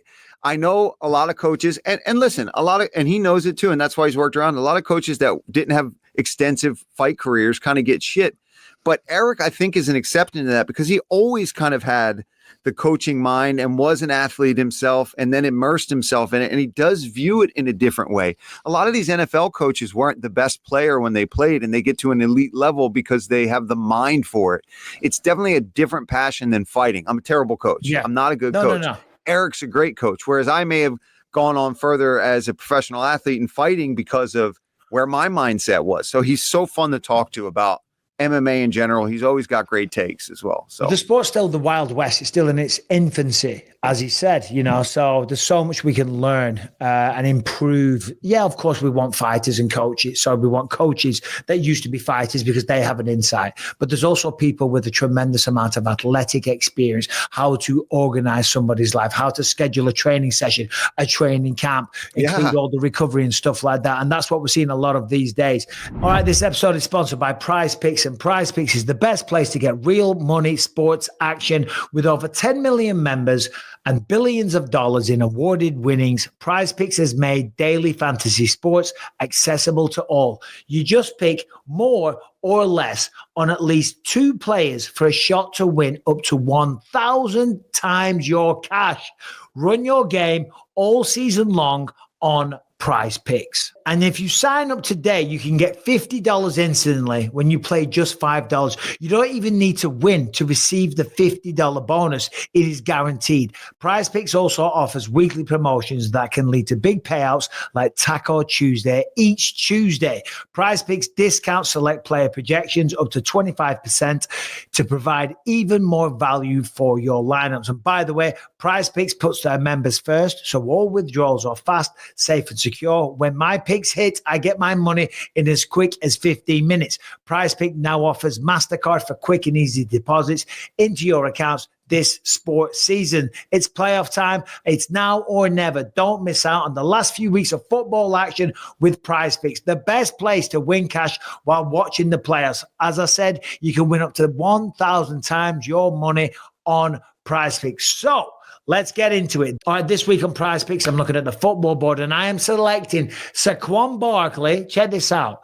More or less, I'm saying more than one touchdown, okay? And Travis Kelce, will he get more or less than 70 receiving yards? I'm saying more. And Lamar Jackson for more than 250 passing yards. It's that easy. Download the app today, the Prize Picks app. Use the code BELIEVE. Get $50 after you play your first $5 lineup. As I said, download the Prize Picks app. Use the code BELIEVE. Get $50 instantly after you play your first $5 lineup. Prize Picks. Run your game. Right, so we haven't even spoken about most of the fights on the main card yet. Eric Nicksick, absolutely loved talking to him. Merab Dvalishvili. I could have sworn I saw Eric there Saturday night. It was John. It's John Wood. Somebody, my buddy Bill, who was here, he's like, "Oh, isn't that Eric, your buddy?" And I was like, "No, that's John Wood, the other guy in Vegas." You know what I mean? But same builds, beards, same hair. Hat backwards. I can see it. Merab Dvalishvili. I always talk about the importance of cardio in a fight. And if that right there doesn't embody that, I don't know what will, because Umar's good. He comes from the lineage of the Nurmagomedovs, Abdulmanap Nurmagomedov, the whole team, Eagle MMA, Khabib in the corner, undefeated record, was beating him on the scorecards for the first 2 rounds. But if you can keep up the pressure, if you have the ability as well and the skill to go with it, the heart, the will, the determination, you're willing to be a nail for a little bit, then come back and still try and be the hammer, not give up on your desire, your dream, your goal, and say, okay, I'm down a round or 2, but hey, it's 5 rounds, baby. Let's see how you are in rounds 3, 4, and 5. If you can do that, there's no stopping you. I mean, Jesus Christ, Merab was phenomenal.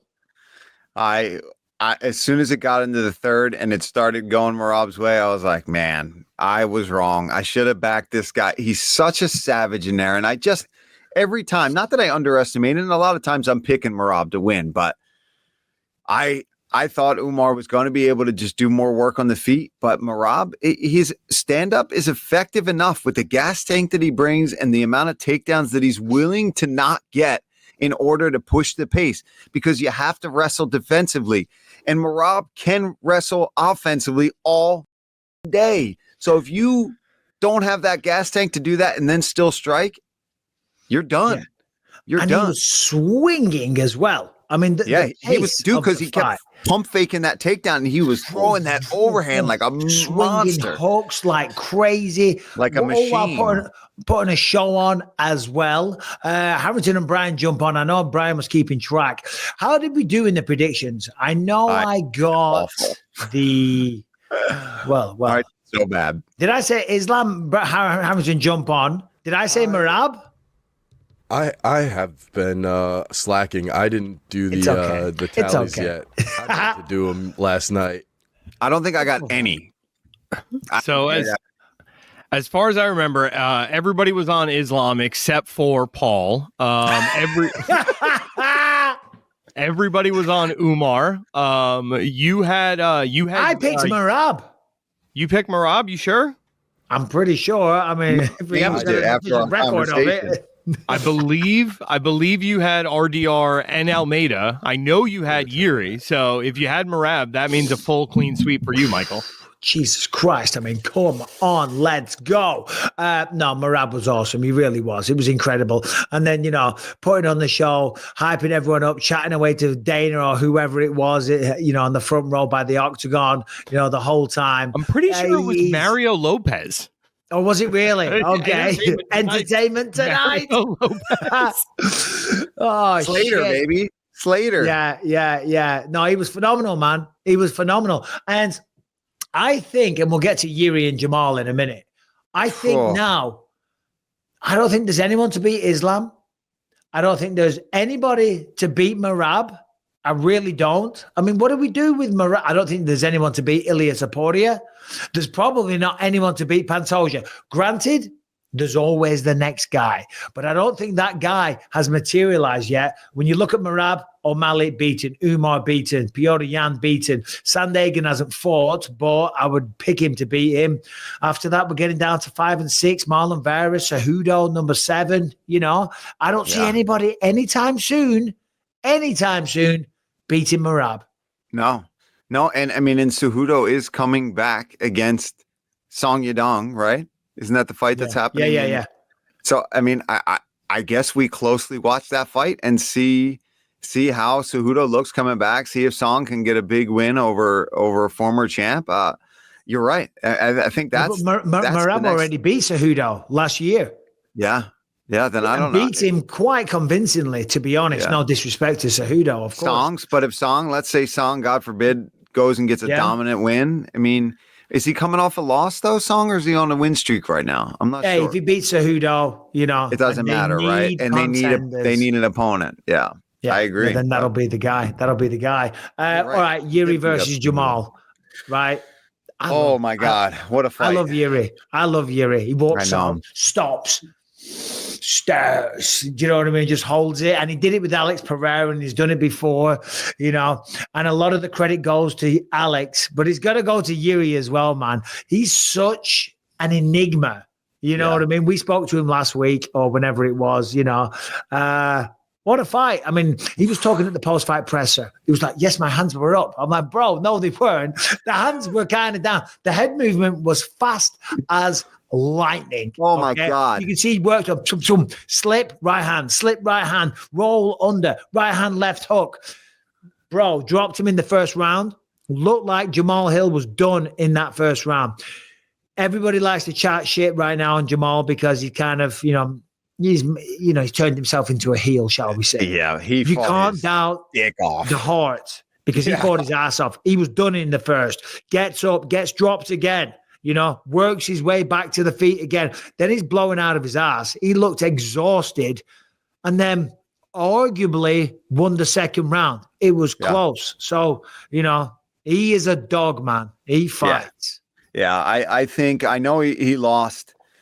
But I think having a battle like that with somebody like Jiri, and I know a lot of people are going to talk shit immediately, but hey, dude, you manned up in that fight. You showed that you're an exciting, high-level fighter, and I know it's a couple losses in a row to the absolute best guys. He got to that title pretty quick, and he's shown that he's still got it. Just go recover from that one and try to get another fun fight. Hopefully you go out there and get a win, because if that's the Jamahal Hill that's showing up every time he fights, I'm tuning in every single time to watch that. We knew Jiri always brings that, but the heart that he got to show, and I don't think he's had to show that a little bit coming off of a loss where getting a lot of shit from the social media, and people are kind of getting on you about being a clown and all this crap, man.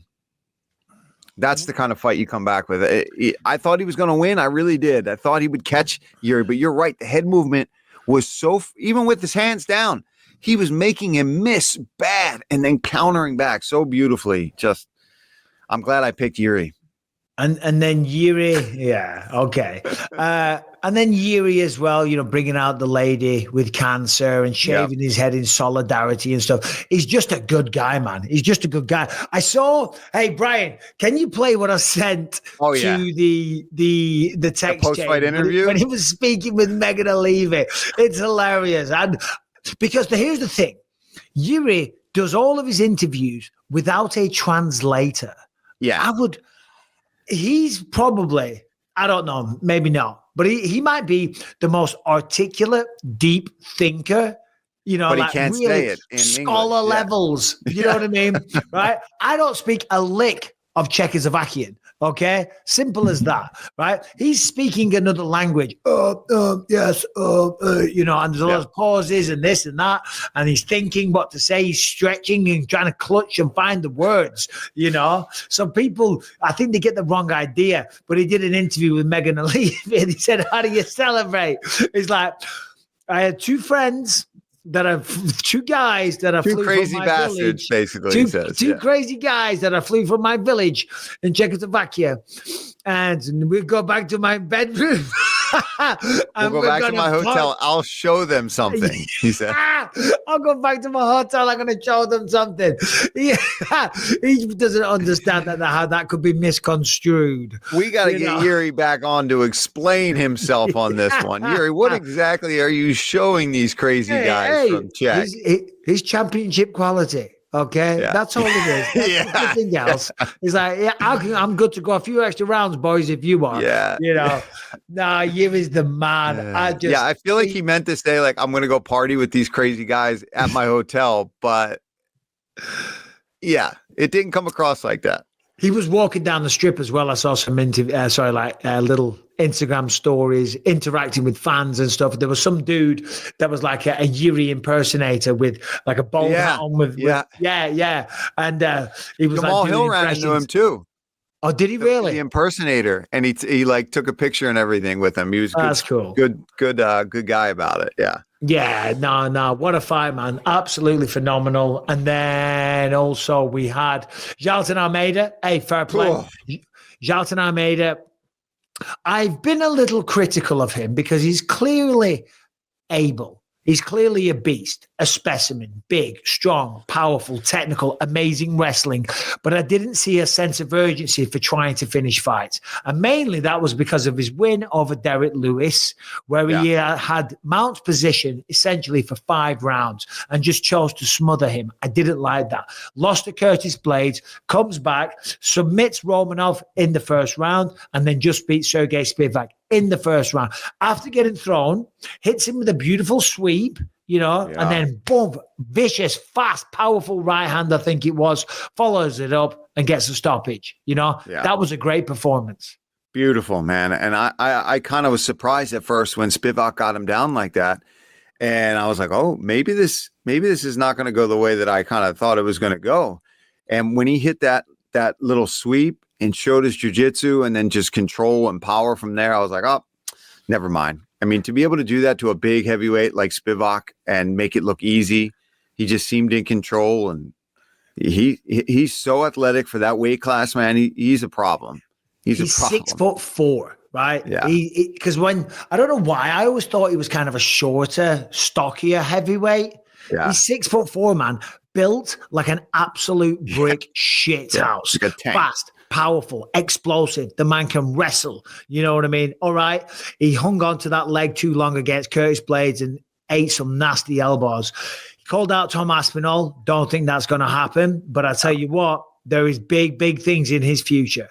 Yeah. He's, again, when we talked about it before, where there's not the level of wrestlers in the heavyweight division. If you can wrestle and grapple like that and have that kind of pace and power with your hands too, like he's dangerous everywhere. When he throws punches, it's scary as shit.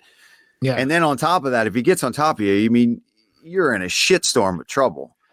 At heavyweight, you're going to run through some guys again. And we've seen it before, and he had a setback like you talked about, but that's only seemed to ignite that fire even more. His last couple of fights, he looks unstoppable. Yeah, so 3-11, 1 for the Bucks. Unbelievable. Can't wait to go till they go back to the Intuit Dome as well. That was sick. Harrington and Brian, jump on the show. We got a few minutes until Brad Peyton joins us. For anyone that's thinking, oh, Bisping's gone Hollywood, this guy ain't a Hollywood guy, even though he is one of the biggest directors in Hollywood.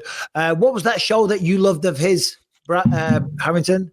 Daybreak. I caught it during the pandemic. It was Ferris Bueller was in it. It's very fun. It's a very fun show. Yeah. I've never seen that one actually. He does a lot of movies with The Rock and stuff like that. Massive MMA fan, does a lot of work with Uriah Faber, does docuseries on other fighters and stuff like that. So we've got a few minutes, and he wants to talk a lot of shit about the government, I think, on how they've handled these fighters. So I'm all for it. I want to hear it, because he lives there in the Pacific Palisades. And of course, he's a massive MMA fan and wants to talk about the fights. It's Donald Trump's inauguration today. What are you seeing out there, Brian? Have you seen anything online that... Nothing crazy, man. Nothing crazy, right? Just people hanging out. Elon Musk was having a good time. You were showing us earlier. God. What have you got? Yep, Elon Musk. Yep. Yep. I saw Dana White there. He was there this morning.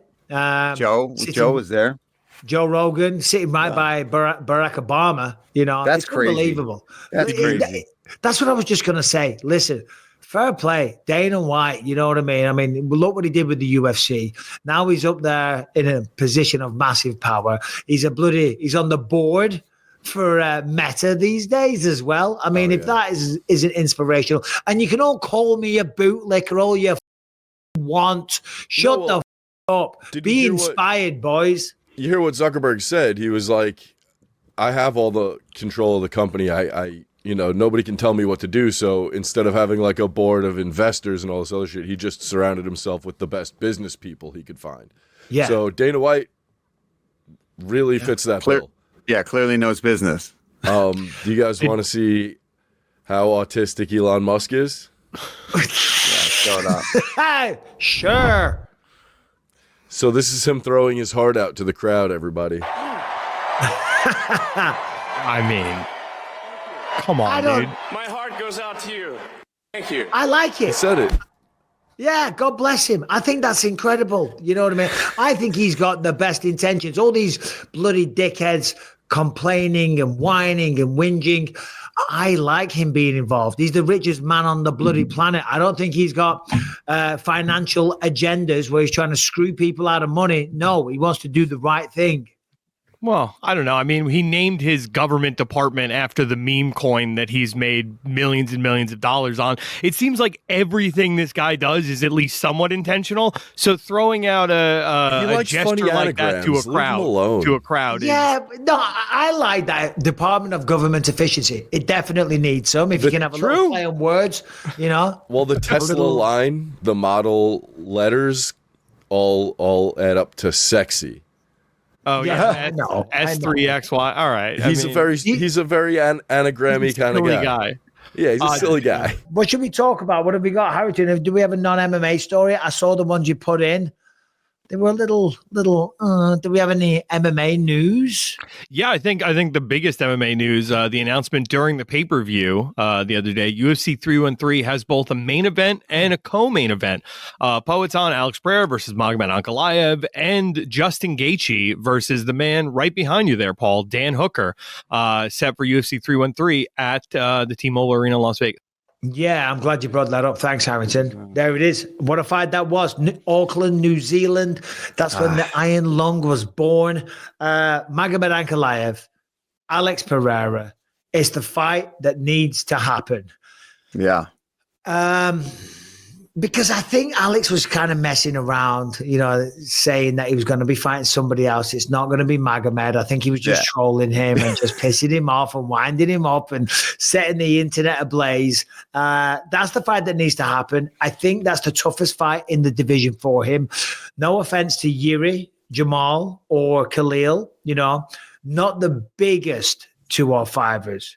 Magomed's a big old boy.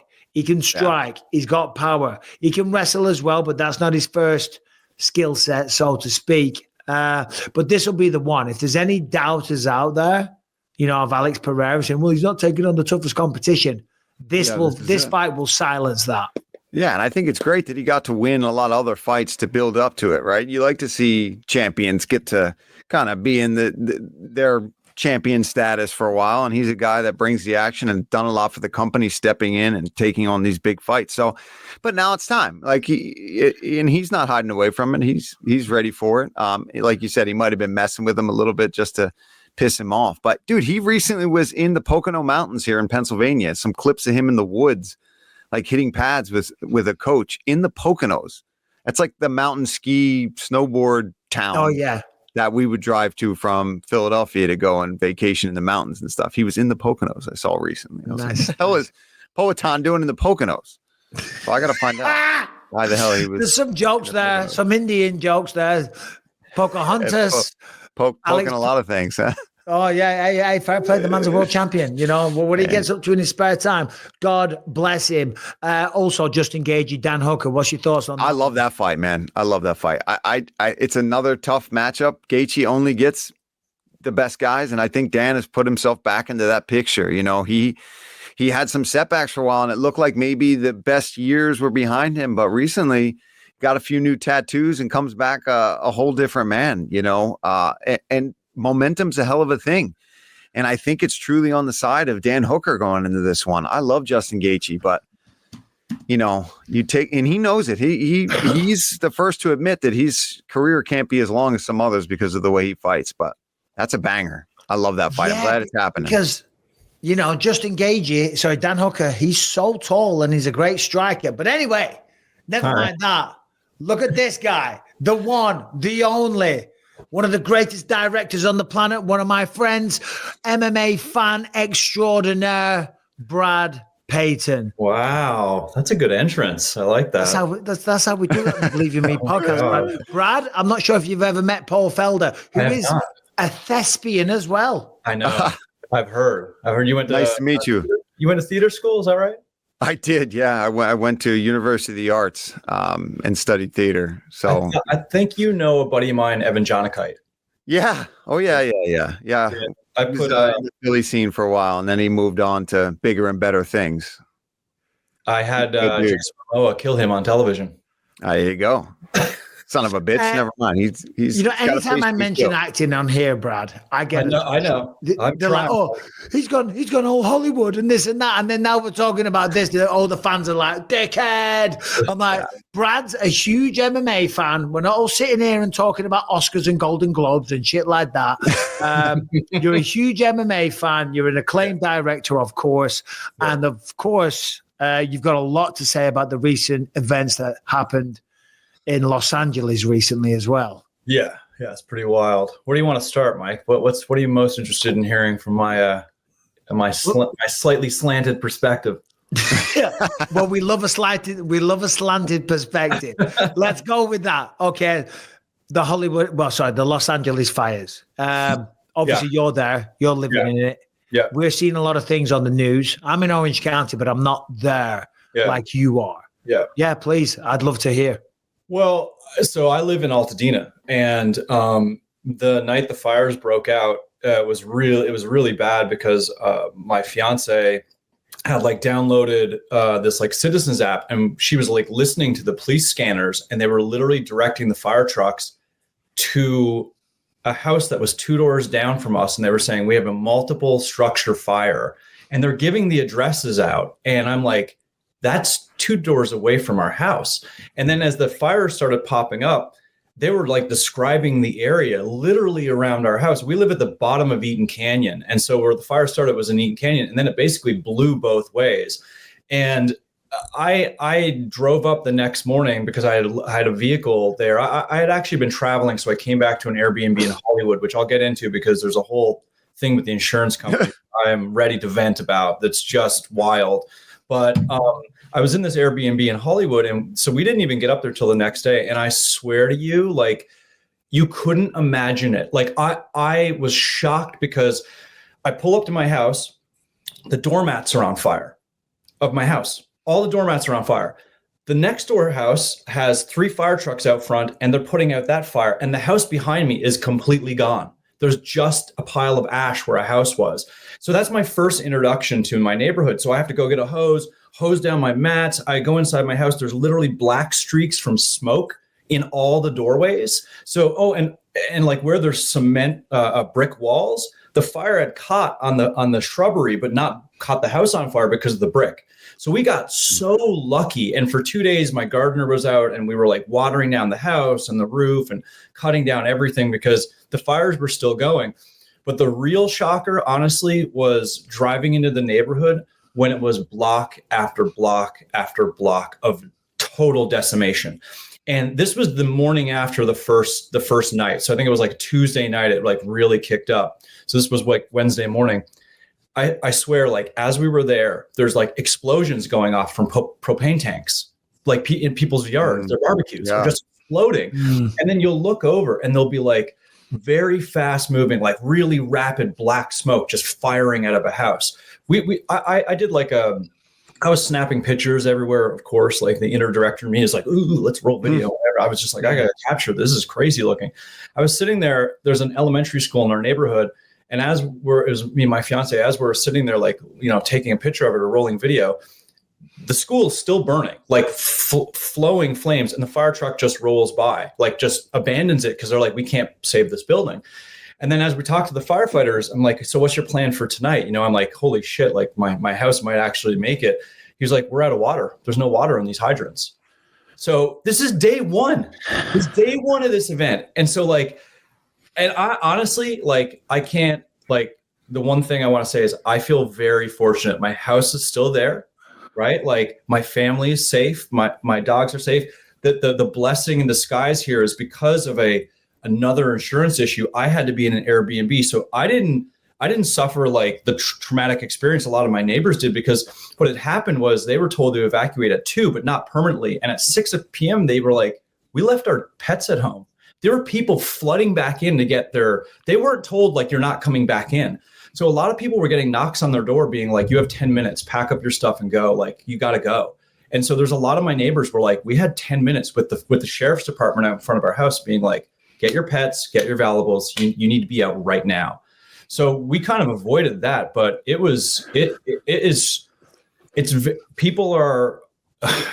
it's very traumatic. People are going to go through a lot. And this is just the beginning, because one of the things that I wanted to talk to you about was my whole run-in with the insurance company. So that blessing in disguise situation, I've actually been out of my house for almost 5 months because my insurance company refused to cover me for a broken pipe.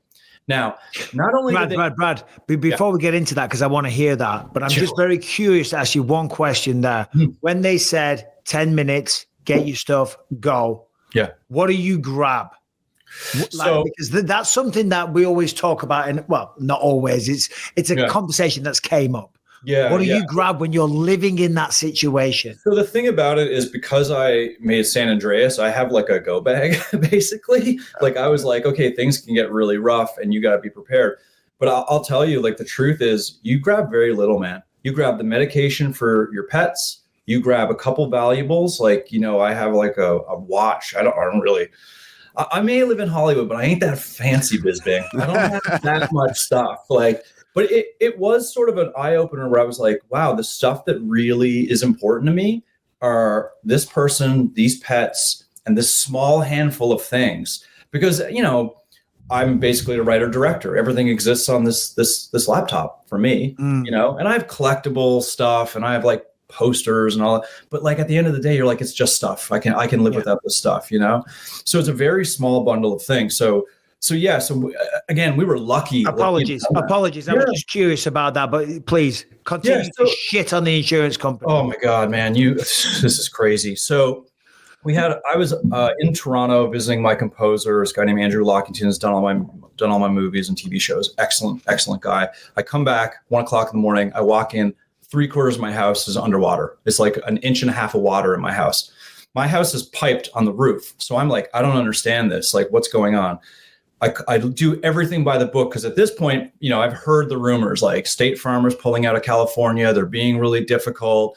Like, so I just go into this mode of like, all right, I'm going to pretend I'm a lawyer. I'm going to go buy the book on everything. So like, I get all the right people involved. I do everything. I literally that night I had a company come in and pull water out for like 12 hours. That's all they did. Sit there for 12 hours. These 3 guys, I turn off the water. I go through this whole thing. have to repipe from the city street to my house.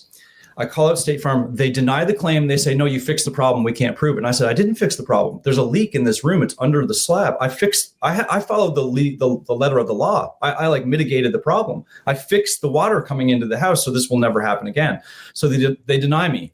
And then they say, no, well, you can't prove the pipe is actually in your house. It's seepage coming up from the ground. So out of my own dime, all of this I'm paying for, by the way, it's like $15,000 to repipe, $5,000 to get people in I jackhammer open the floor of my house, find the pipe, repressurize the water, show the leak to the State Farm guy. He goes, this is pretty open and closed. He goes, but it's not up to me, it's up to management.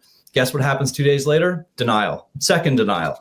And the whole thing, this is what really gave it away from the instant this happened. The day one of this whole incident, the people I'd hired told me, we've called them and emailed them like a half dozen times. I don't want to go on record of saying what number it is because I didn't make those calls and emails.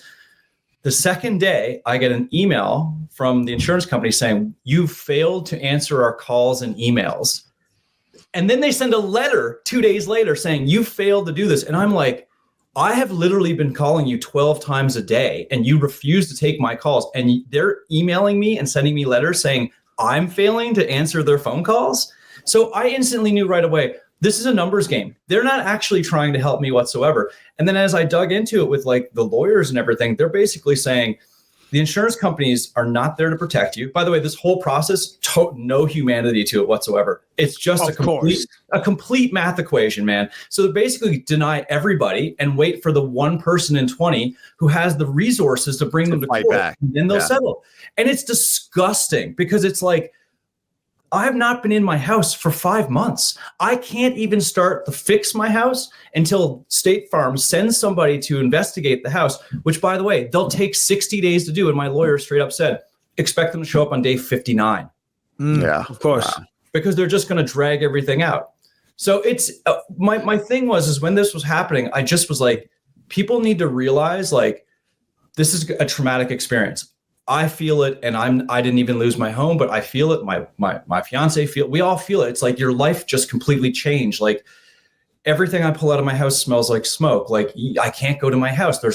They told me there might not be electricity for another 2 months. There's no water. There's no gas. The house doesn't function whatsoever. All the landscaping is going to die. The whole thing is just, like a tremendously stressful situation. But what's ahead of them is probably worse because of the people that they pay and I pay to help us in our times of need are not showing up. They're doing the opposite. So part of this was to vent, but it's also just like people should be aware of like what's going on. And I suspect that it's going to have government involvement because these very massive mega corporations are going to like cry that they're losing all this money. And I'm like, you didn't have a problem taking all of my premiums and all the money I paid you for the last 10 years. As soon as something goes wrong, just bail on it. So that whole situation has been really frustrating. And as you know, Mike, you travel all the time. It's like, both of you guys travel all the time. It's like going from hotel to hotel, Airbnb to Airbnb. I have 3 older dogs. I have a job. My fiance has it's like, it's impossible to manage all this. And I can see why people cave, but something has to happen where these people are held responsible because these corporations are taking your money and then not helping you. And they can't even give you anything. Nah, they're not even interested in it. And I can sense, obviously, the anger, the resentment, the frustration in you, and you actually still have a home. I can only imagine what it's like for the other people. But this is something my wife and I were talking about. Let's talk about people that are in your situation. Do you even still want to be there if like all around you, all the other homes are burned down? Because as you say, it's going to take a long time before that resembles a normal community again. They're saying it's going to take 10 to 12 years for it to rebuild. Wow. Yeah. I mean, and these are really beautiful places. I 100% want to be there. I'm much more of a, I love hiking. I love nature. I chose to move outside of what I kind of call the zoo, like Hollywood, which is like kind of chaotic for me. I mean, and I grew up, rural Canada. Like I was never a city kid. So I wanted to live in a community like that. very clean, very family friendly, very safe, surrounded by nature. I don't plan on moving out of there anytime soon because I feel like part of that community and I want to see it rebuilt. I went up there, I volunteered, I went to the Humane Society, I went to the food drives. I did, I'm doing my part, offering money where I can. Like, I want to see it recover. I think like when you find a place that you like, you really feel comfortable in yourself and you don't want to just bail the first time something goes wrong. And so I don't have any plans on moving. It's just more of, it's a painful process to get yourself back on your feet. And it's slightly demoralizing when the people who have all the power to aid the average citizen to get back on their feet just have no interest in doing it. And as far as like the actual handling of it and the water not being there and resources not being there, what do you guys, from being on the ground, how are the mentalities of people in the community towards the government, towards the city officials, and how everything went down? And could it have been handled better, or was it just a case of the perfect storm, so to speak? So it's a really good question, man. Like I mentioned, I'm from Canada. And one of the things I noticed when I moved to California was how small the forestries department was compared to Canada. Like in Canada, you drive around, you see forestry trucks all everywhere. It's a big deal, like you have to manage it, Yeah. And so I think that there was a lot of mismanagement, but there's a greater mismanagement, which is this type of situation. There would never be enough fire trucks. This has to be preventative medicine. You have to go in and kind of fix the problem before the problem occurs. There's this weird thing that happens with people a lot of times. Like when I grew up, I remember there was this really busy road by university, and it was really like 4 lanes, big, busy. And I'm from a very small place. And everyone kept saying like, someone's going to get, killed one of these days. And of course, a student crossing the road got hit by a car. And only then did they put a walkway over the road. Yeah. And it's that type of mentality that you can't have when there's, $250 billion worth of homes lost. Like the population of California is the entire population of the country of Canada.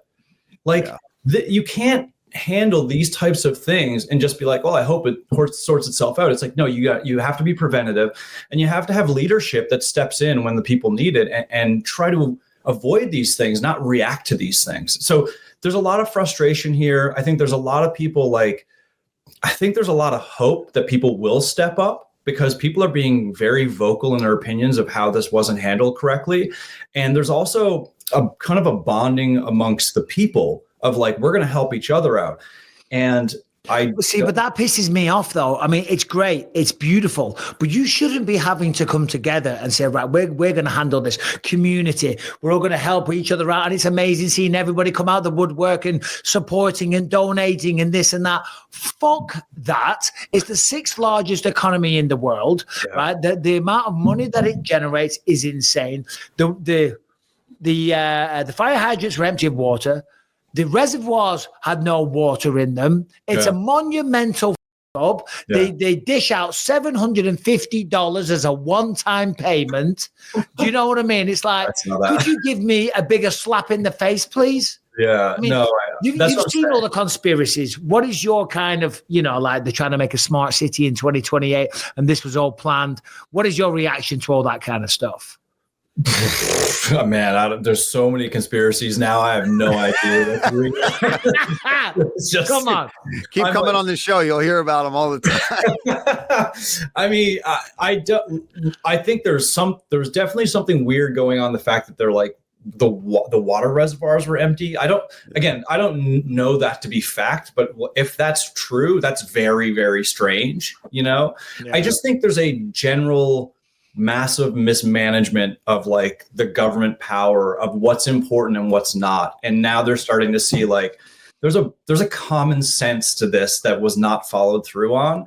So conspiracy or not, like that aspect is undeniable, right? Yeah. The filmmaker in me wants the conspiracy theories to kind of be true, because it's just like that's like a juicy story, but I honestly have no idea. But it's just like it's a monumental mismanagement across the board. Like you can't live in a place that like has forest fires every year and just cross your fingers. You know what I mean? Like it makes no sense.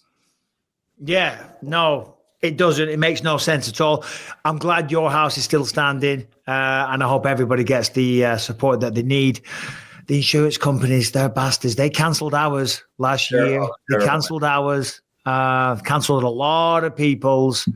What do you think is going to happen to these people? I mean, do you think they're just going to have to move on? Like, if the insurance policy is cancelled, which a lot of people are going to leave. A lot of people are going to leave. Yeah, and they'll get nothing. What are you going to do? Rebuild all on your own? You know what I mean? It's all out of pocket. So do they just eat that, suck it up? I lost my house. The wealthy move people on with their life. Yeah, wealthy, very wealthy people. So Altadena is much more middle class, lower middle class, and there's a section of it that's sort of upper class, but it's not the Palisades, man. The Palisades is kind of considered now. I should say I've never been to the Palisades, but it's like sort of looked at as like Santa Monica continued or Beverly Hills by the ocean. Like, it's a very wealthy community. And I've heard from people that I know who are, very, very successful people in the film industry that they're just like pulling permits. Like, they're just like, we're just going to rebuild, or they're just going to leave. They're just going to sell the property and leave. Those people I'm not so worried about. I mean, it's terrible, obviously, but they have the resources to just figure it out. Yeah. It's the people that I'm like, in my neighborhood who are lower income people that I'm like, I don't even know what do you do? What do you do? And I see them at these centers where they have like 3 or 4 kids and they're like getting It's so sad. It's so, and again, like, one of the reasons I want to come on here was just like, it's not right, man. It's completely unjust. It's just not. And in America, like this country, and like you said, the state is so wealthy. This stuff, it shouldn't be like this. Like, it should not be like this. They should figure it out. I think the government's going to have to step in. I think they're going to have to really police the system in order to make like sort of a blueprint for how you manage this level of crisis when there's this much money involved. Because this is apparently right now the most expensive natural disaster in American history, simply because of real estate. I mean, as you said there, it is heartbreaking because the American dream or the English dream, any family's dream, or in reality, most people, you want to buy a home. That's the most expensive purchase you're ever going to have. And most people, they get the mortgage, they pay it off, they retire, they have dreams of either selling it and traveling the world or handing it down through the generations. Yeah. There's a lot of people that are seeing, affected by this. They're them type of people. They're not wealthy people. They've had the home, or they're in the 80s or in the 90s, or they've just retired and they want to live the good life and relax, and they've got the house paid off, and then it's gone like that. And that just breaks my heart. It really does. When that home is like a symbol of stability in America, and I think a lot of us come to America because we want to, fulfill our dreams and like live that out. I mean, Mike, you're from England. Paul, you're at least part Irish. Don't start him on that. Yeah. Listen, that's a very touchy subject. He's got in my face for suggesting that he wasn't Irish before. I am not going to fight either of you two gentlemen. The least wise decisions in my entire life. So whatever amount of Irish Paul is, I support it. And I'm Canadian. And it's like, I'm Canadian. And it's like, you come here because you want to fulfill your dreams and take part in that. And, now you're here and you're like, okay, when something bad happens, what, they just abandon you? Like they just ignore you. It's impossible for me to accept that. It's not right. I don't believe that the government and the people in the positions of leadership can do that. Otherwise they're going to be out very, very quickly. And then the next person's going to have to clean up their mess after them. And so, I think as long as the citizens hold their leaders responsible, someone's going to have to step in. That's what I was going to say. Do you think, though, that there could be a small silver lining in the fact that in many areas of the country, and just years of it seemingly, where the trust in the leadership, whether what side, we won't even talk any of that, but just in general, the American people seem to be like, what is actually coming to us?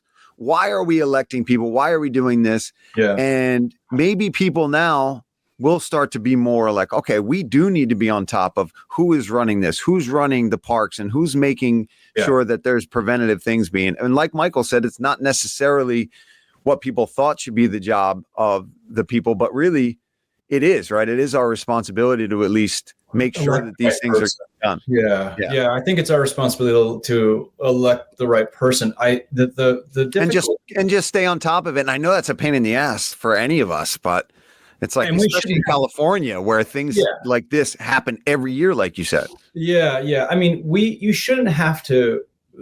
The thing is, you shouldn't have to stay on top of someone to do their job. That's like someone going like, "Oh, I better go tell Brad to continue directing after lunch." When I'm shooting a movie, I'm like, nobody needs to tell me to continue directing. Like, I'm directing.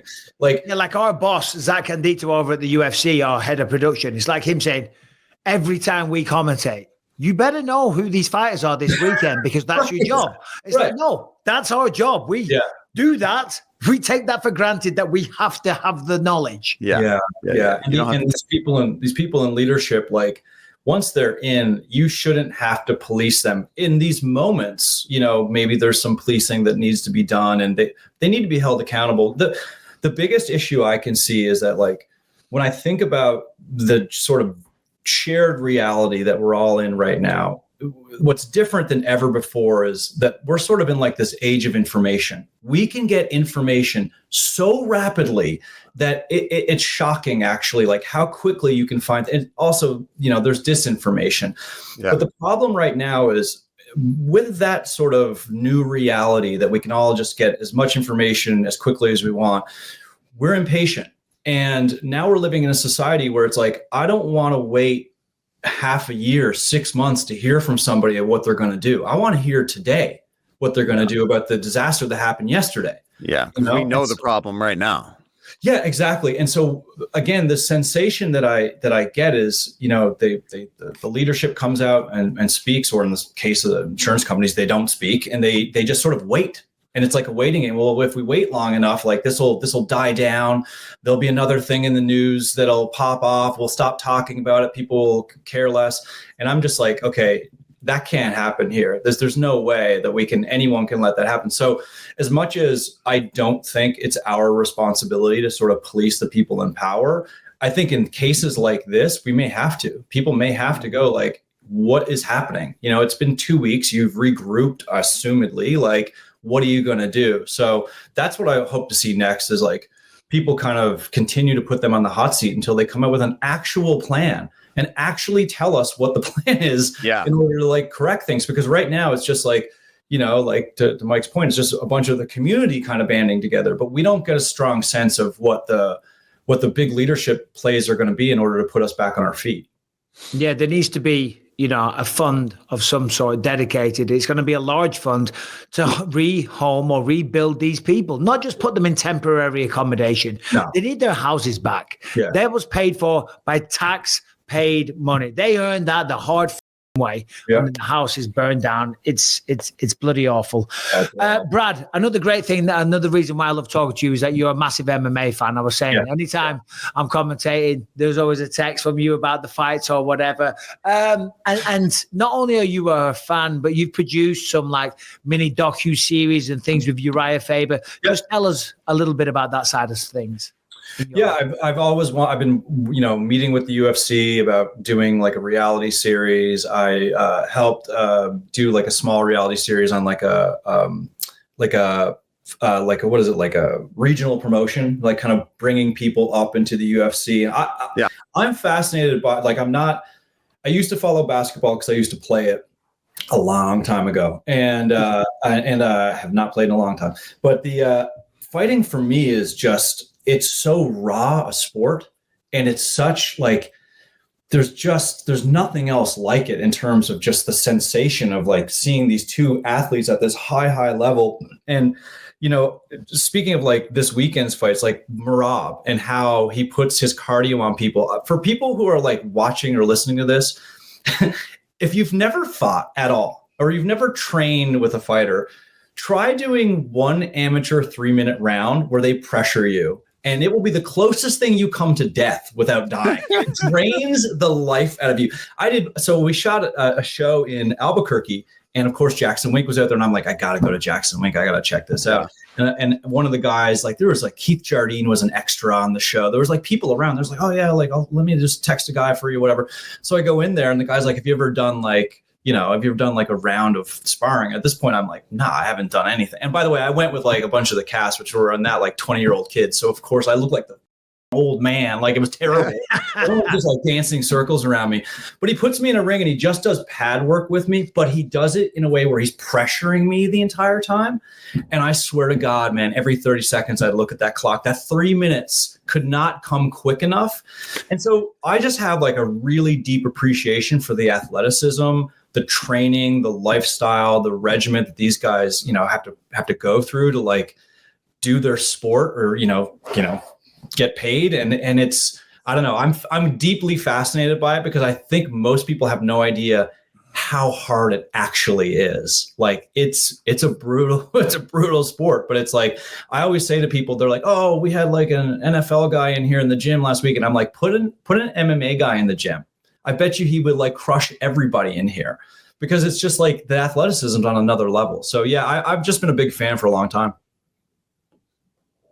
You know, we need more guys like this, man, talking about this sport and getting in there and at least feeling it, right? Because you're right. The casual fan at home that's putting a bet on it or just talking a little trash, and they'll boo and they're like, oh, get up.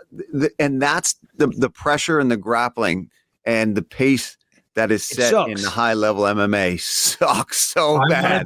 I wanted to do a show at the UFC that it didn't go anywhere, but maybe with the two powerful gentlemen on either side of me, maybe it will. But hey, this is the only reason I had you on here, Brad. You're a big, powerful director. Don't talk about it because we can't talk about it because it's very hush-hush. But we've been trying to get a show off the ground for a long time, you know. But maybe we can do something else, you know. Maybe I wanted to do a show. Called like. Yeah, I watch it. I wanted to do a show called Average Joe, where it was just like you take an average guy and you go, okay, we're going to put you through the process of like a fight. Like one episode would just be like, okay, you're going to go to the weigh-ins and you're going to stare down your opponent. And I'm going to go get Cody Garbrandt to be the guy that stares you down. You know, like, you're just like, put them through the ringer of the process of getting ready for a fight on some level. And I swear, I'm pretty sure they would most likely fail every step of the way.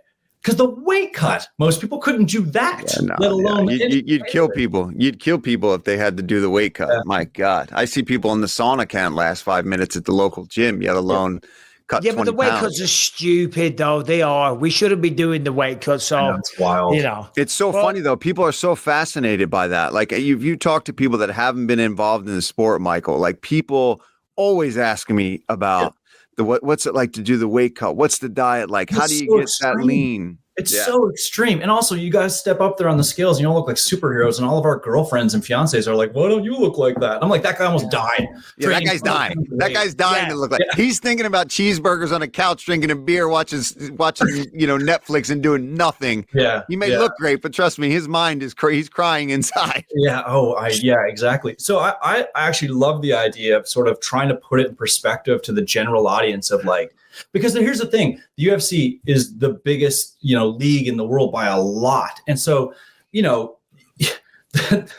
get into that space, you're an elite athlete. And then on top of that, you're an elite martial artist and or slightly crazy and or a little bit of all of those things, So most of the time, probably a little bit of all those things. Yeah. But like they don't, when you see that, and also I have to like shout out the UFC, the matchmaking is so good because every once in a while you'll see a fight where the matchmaking is terrible and you're like, oh God, that guy should not be with that other guy. Like when they were like Hamzat versus Nate Diaz, and I love both of those guys, but I was like, oh no, that's not going to be good. But it's like, but I get it though from a business standpoint. Nate's leaving. It's like we built you up. You're going to leave. All right. Yeah. Well, let's give you someone else on the roster. Little goodbye. Yeah, let's get the psycho wolf guy that'll bite your throat out. Hey, that's the game though. That's the game we're playing. You know what's so fascinating too is talking to somebody that directs and has done the level of things that you've done.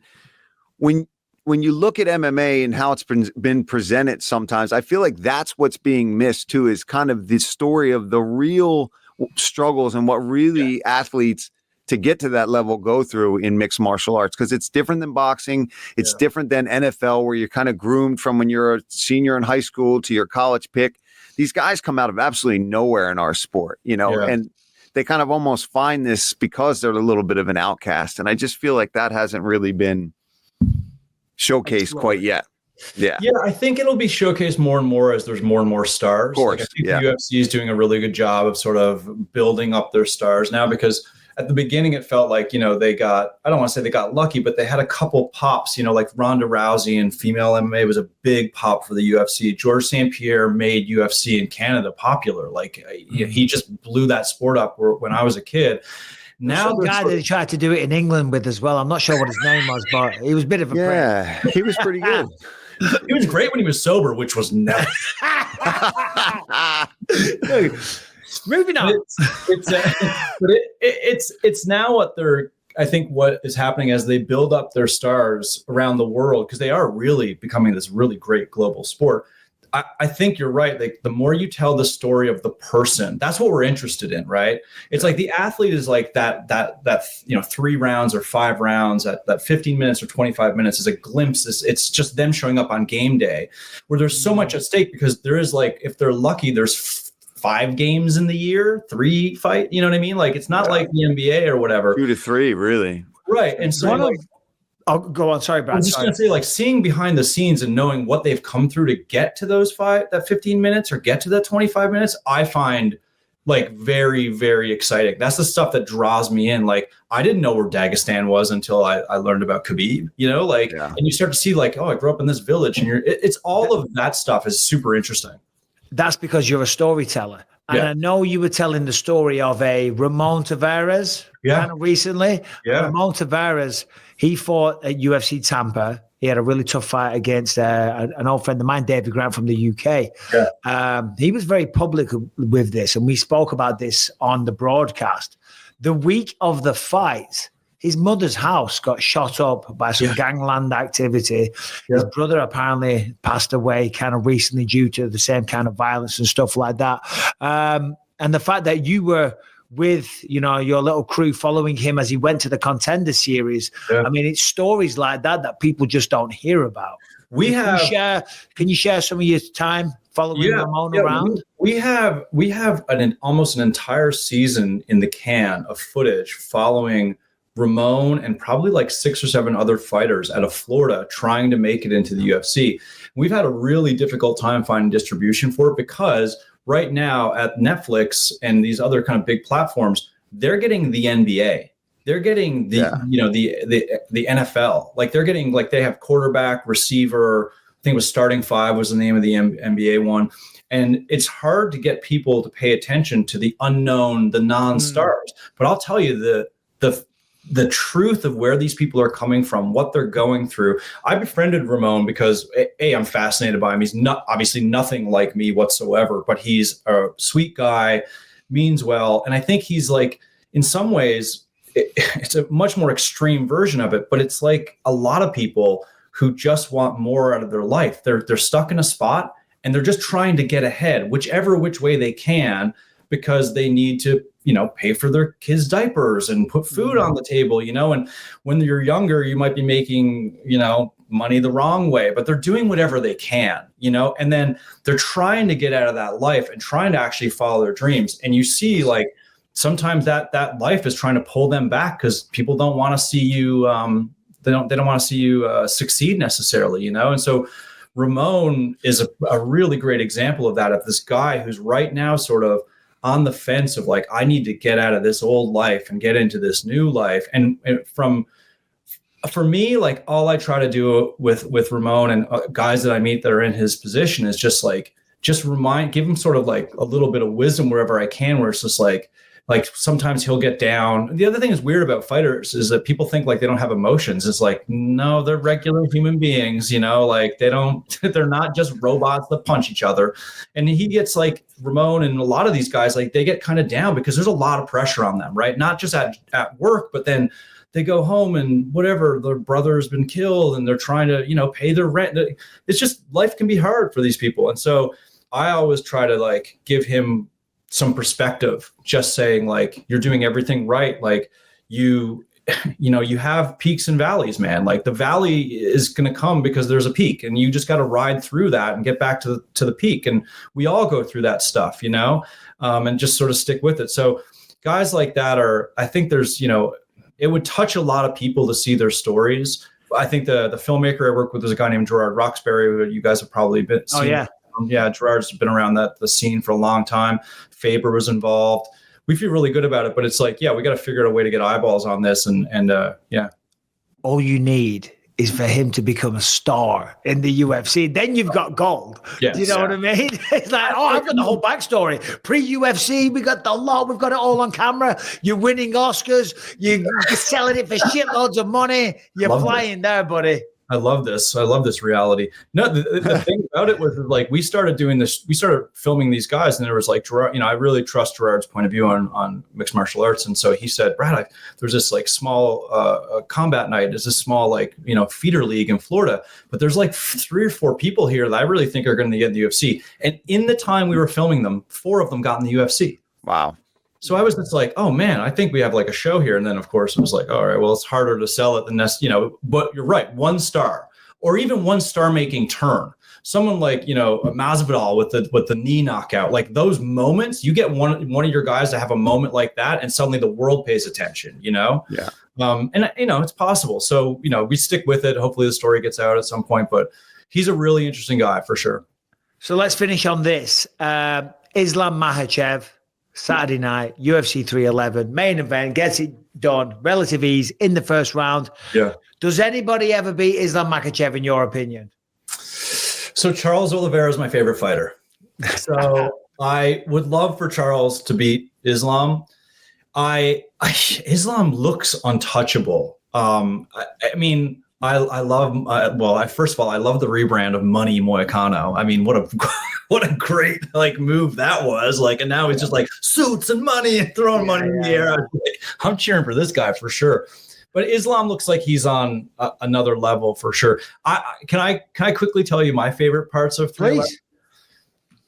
Please. Jiri Prochazka, Jamahal Hill. Okay.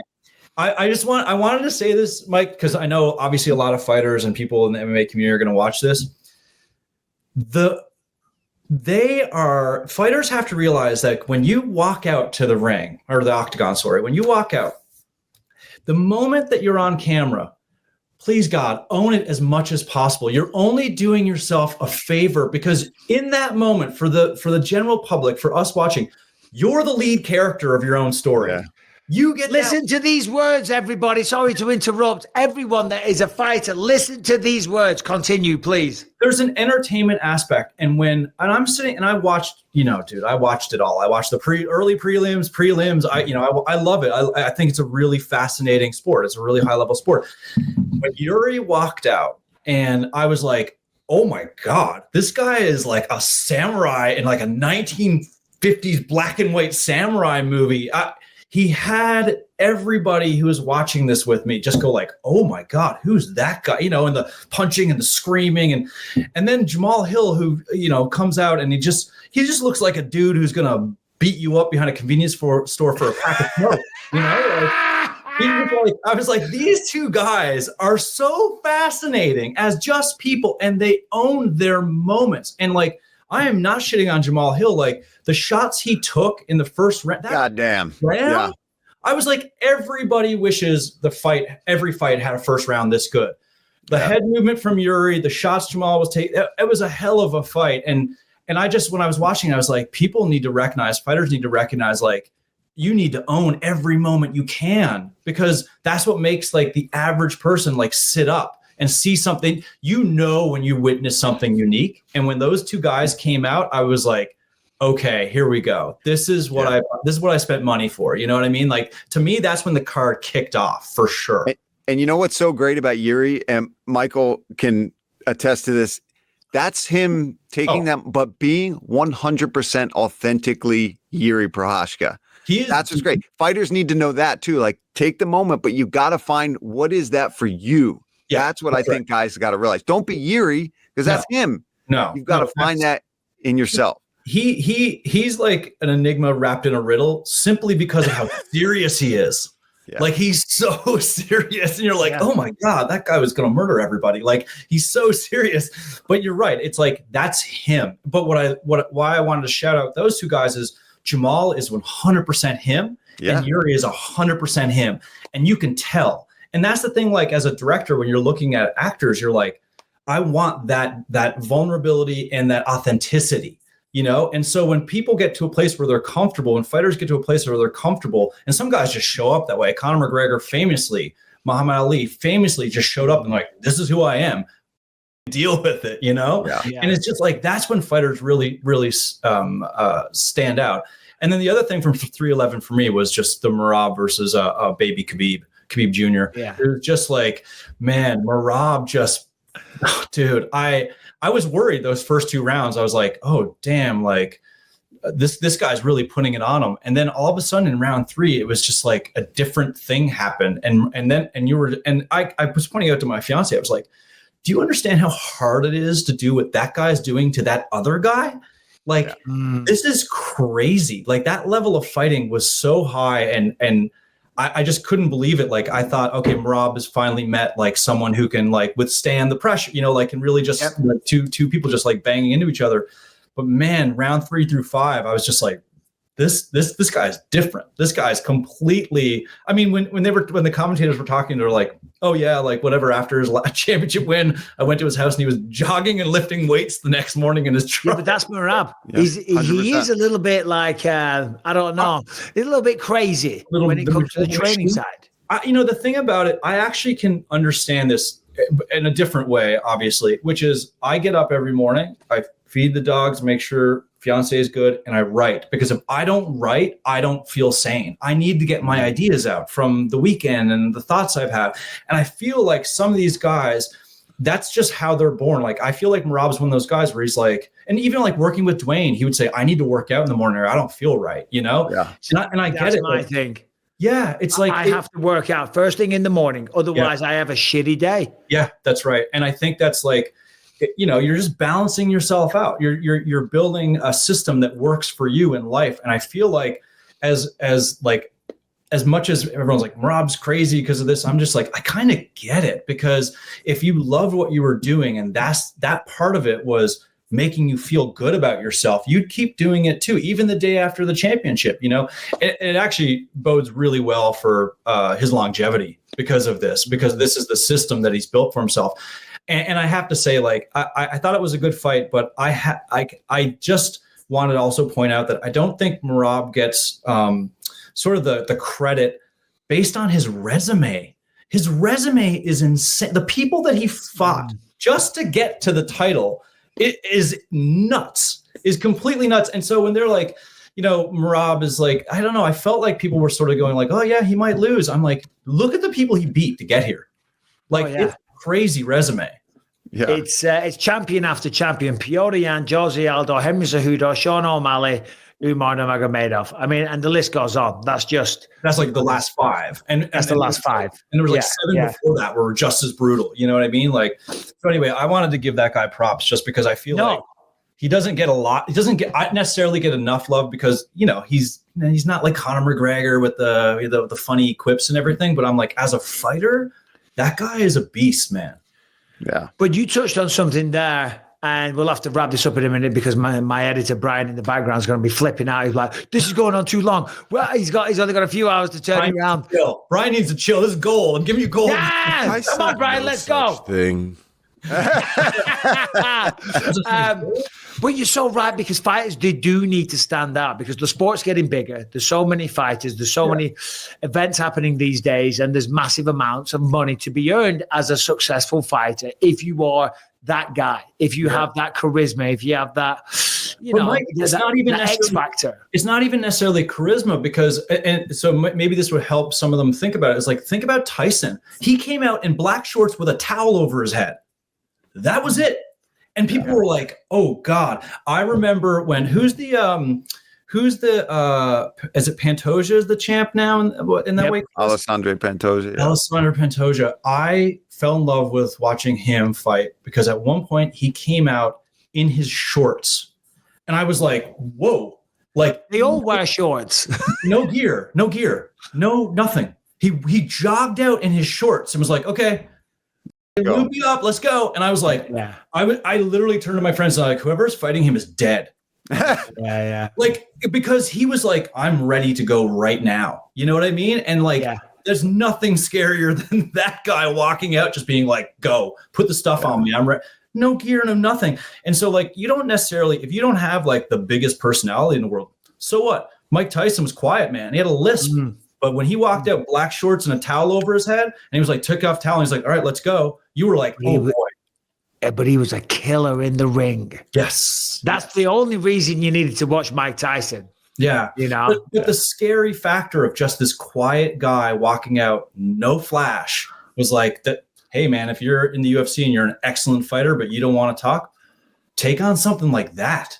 Yeah. Just walk out and own it. Like whichever way you can, you just got to own it. But yeah, it's cool when you see them do that. It's really exciting. And Connor has done a lot for that because, you know, whether it's live musician, you know, performing, you know, his anthem as he came out or whatever, like he just owned those moments so well. And I think every fighter can have that very easily. It's just sort of like you said, Paul, like tapping into what's authentically them that stands out in a way, and just don't be shy. Like put that out there for us to see, because we want to know who they are, you know, and we want to be entertained by it. So. And that's great advice coming from somebody like yourself that is a fan, but is also behind the camera and makes blockbuster movies, you know, a lot of TV shows. Thank you for your time, Brad. I appreciate you coming on. I appreciate all the support you give to the MMA community because, as I said, I've seen you many times at the Contender Series following these guys around. Yeah. Sorry about everything that's happening, all the people. I know you've still got your house. I hope all the bureaucracy goes as smoothly as possible, and hopefully we find a somewhat tenable solution. If not, I'm going to call Dwayne Johnson. I'm going to get him in here and beat the crap out of some people for us. Harrington, our producer, says, can I ask him a question? Yes. Jump on. He's got a question for you. Harrington, let's go. Brad, huge fan of Daybreakers. I thought it was the best thing I watched over the pandemic. That and Society are the two shows Netflix made. Season 1, have not seen announcements for a season 2 yet. Are we ever going to find out what the world is like with Sam running it? I wish. I would. I mean, what I would say to all the people watching this is to just like bomb Netflix with comments. It's weird. So like, you know, I made these big movies and they did really, really well. And I make this smaller show called Daybreak. And that's the thing that I've made that I, on a weekly basis, get like emails and Instagram just every week. It's like, when's Daybreak coming back? There is no plans to bring Daybreak back, sadly. But I suspect that with Sam running things, it would have been a lot better. But also, I mean, our whole plan was just to make that show as crazy as fun as possible. So, well, I loved it. So congrats on that, man. Thank you. I've got to say, I've never seen it, Brad. I'm ashamed to say I'm going to watch this. Do it. I've never seen it. I feel bad. I feel like a fake friend. It's like it's like a post-apocalyptic Ferris Bueller. Right. I like that. Like my cup of tea. I like that. Got me with post-apocalyptic.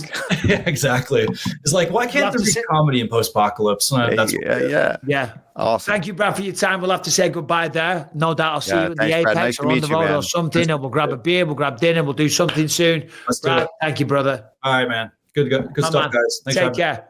Thank you, Brad. Thank you, Brad. It's just awful hearing about what they all went through. And still going through. But as I said, Brian's probably, let's have a 4 shot. Brian's probably like, bro, this has been a long episode. Oh, we're still good. I've got to edit this up. He's like, come on. But that was fun. Thanks to Erick Nicksik. Thanks to Brad Peyton, of course. Thanks to the one and only Paul Felder. Thanks to Harrington and Brian. Hey, we're here. My heart goes out to you guys. Do we have a question? Do we have none? We don't have one. None that are from recent times. Right. Paul, tell them if they've got a question, they send it into bympod@gmail.com. Beg for a question. Well, don't beg. Plead. Ask for a question. Guys, give us a question. Give us something interesting. And it doesn't have to be about the actual fights that are coming up so that we can actually talk about it whenever. Michael wants questions. We want funny stuff. Send it to Believe You Me. BYMpod@gmail.com. BYM@gmail. BYMpod@gmail.com. I'm fired. We'll get there. I just got fired. You've seen this show though, because the way you ask for it is pretty much like verbatim how I always say it. We don't want, because we get lots of questions, but it's always like, thoughts on this fight, and it's like, that's the show. That's just like Brad was talking about. Show us your personality out there, guys. Come on. Yes. Show us your personality. And that's the show, guys. Believe you me. Take care. Bye.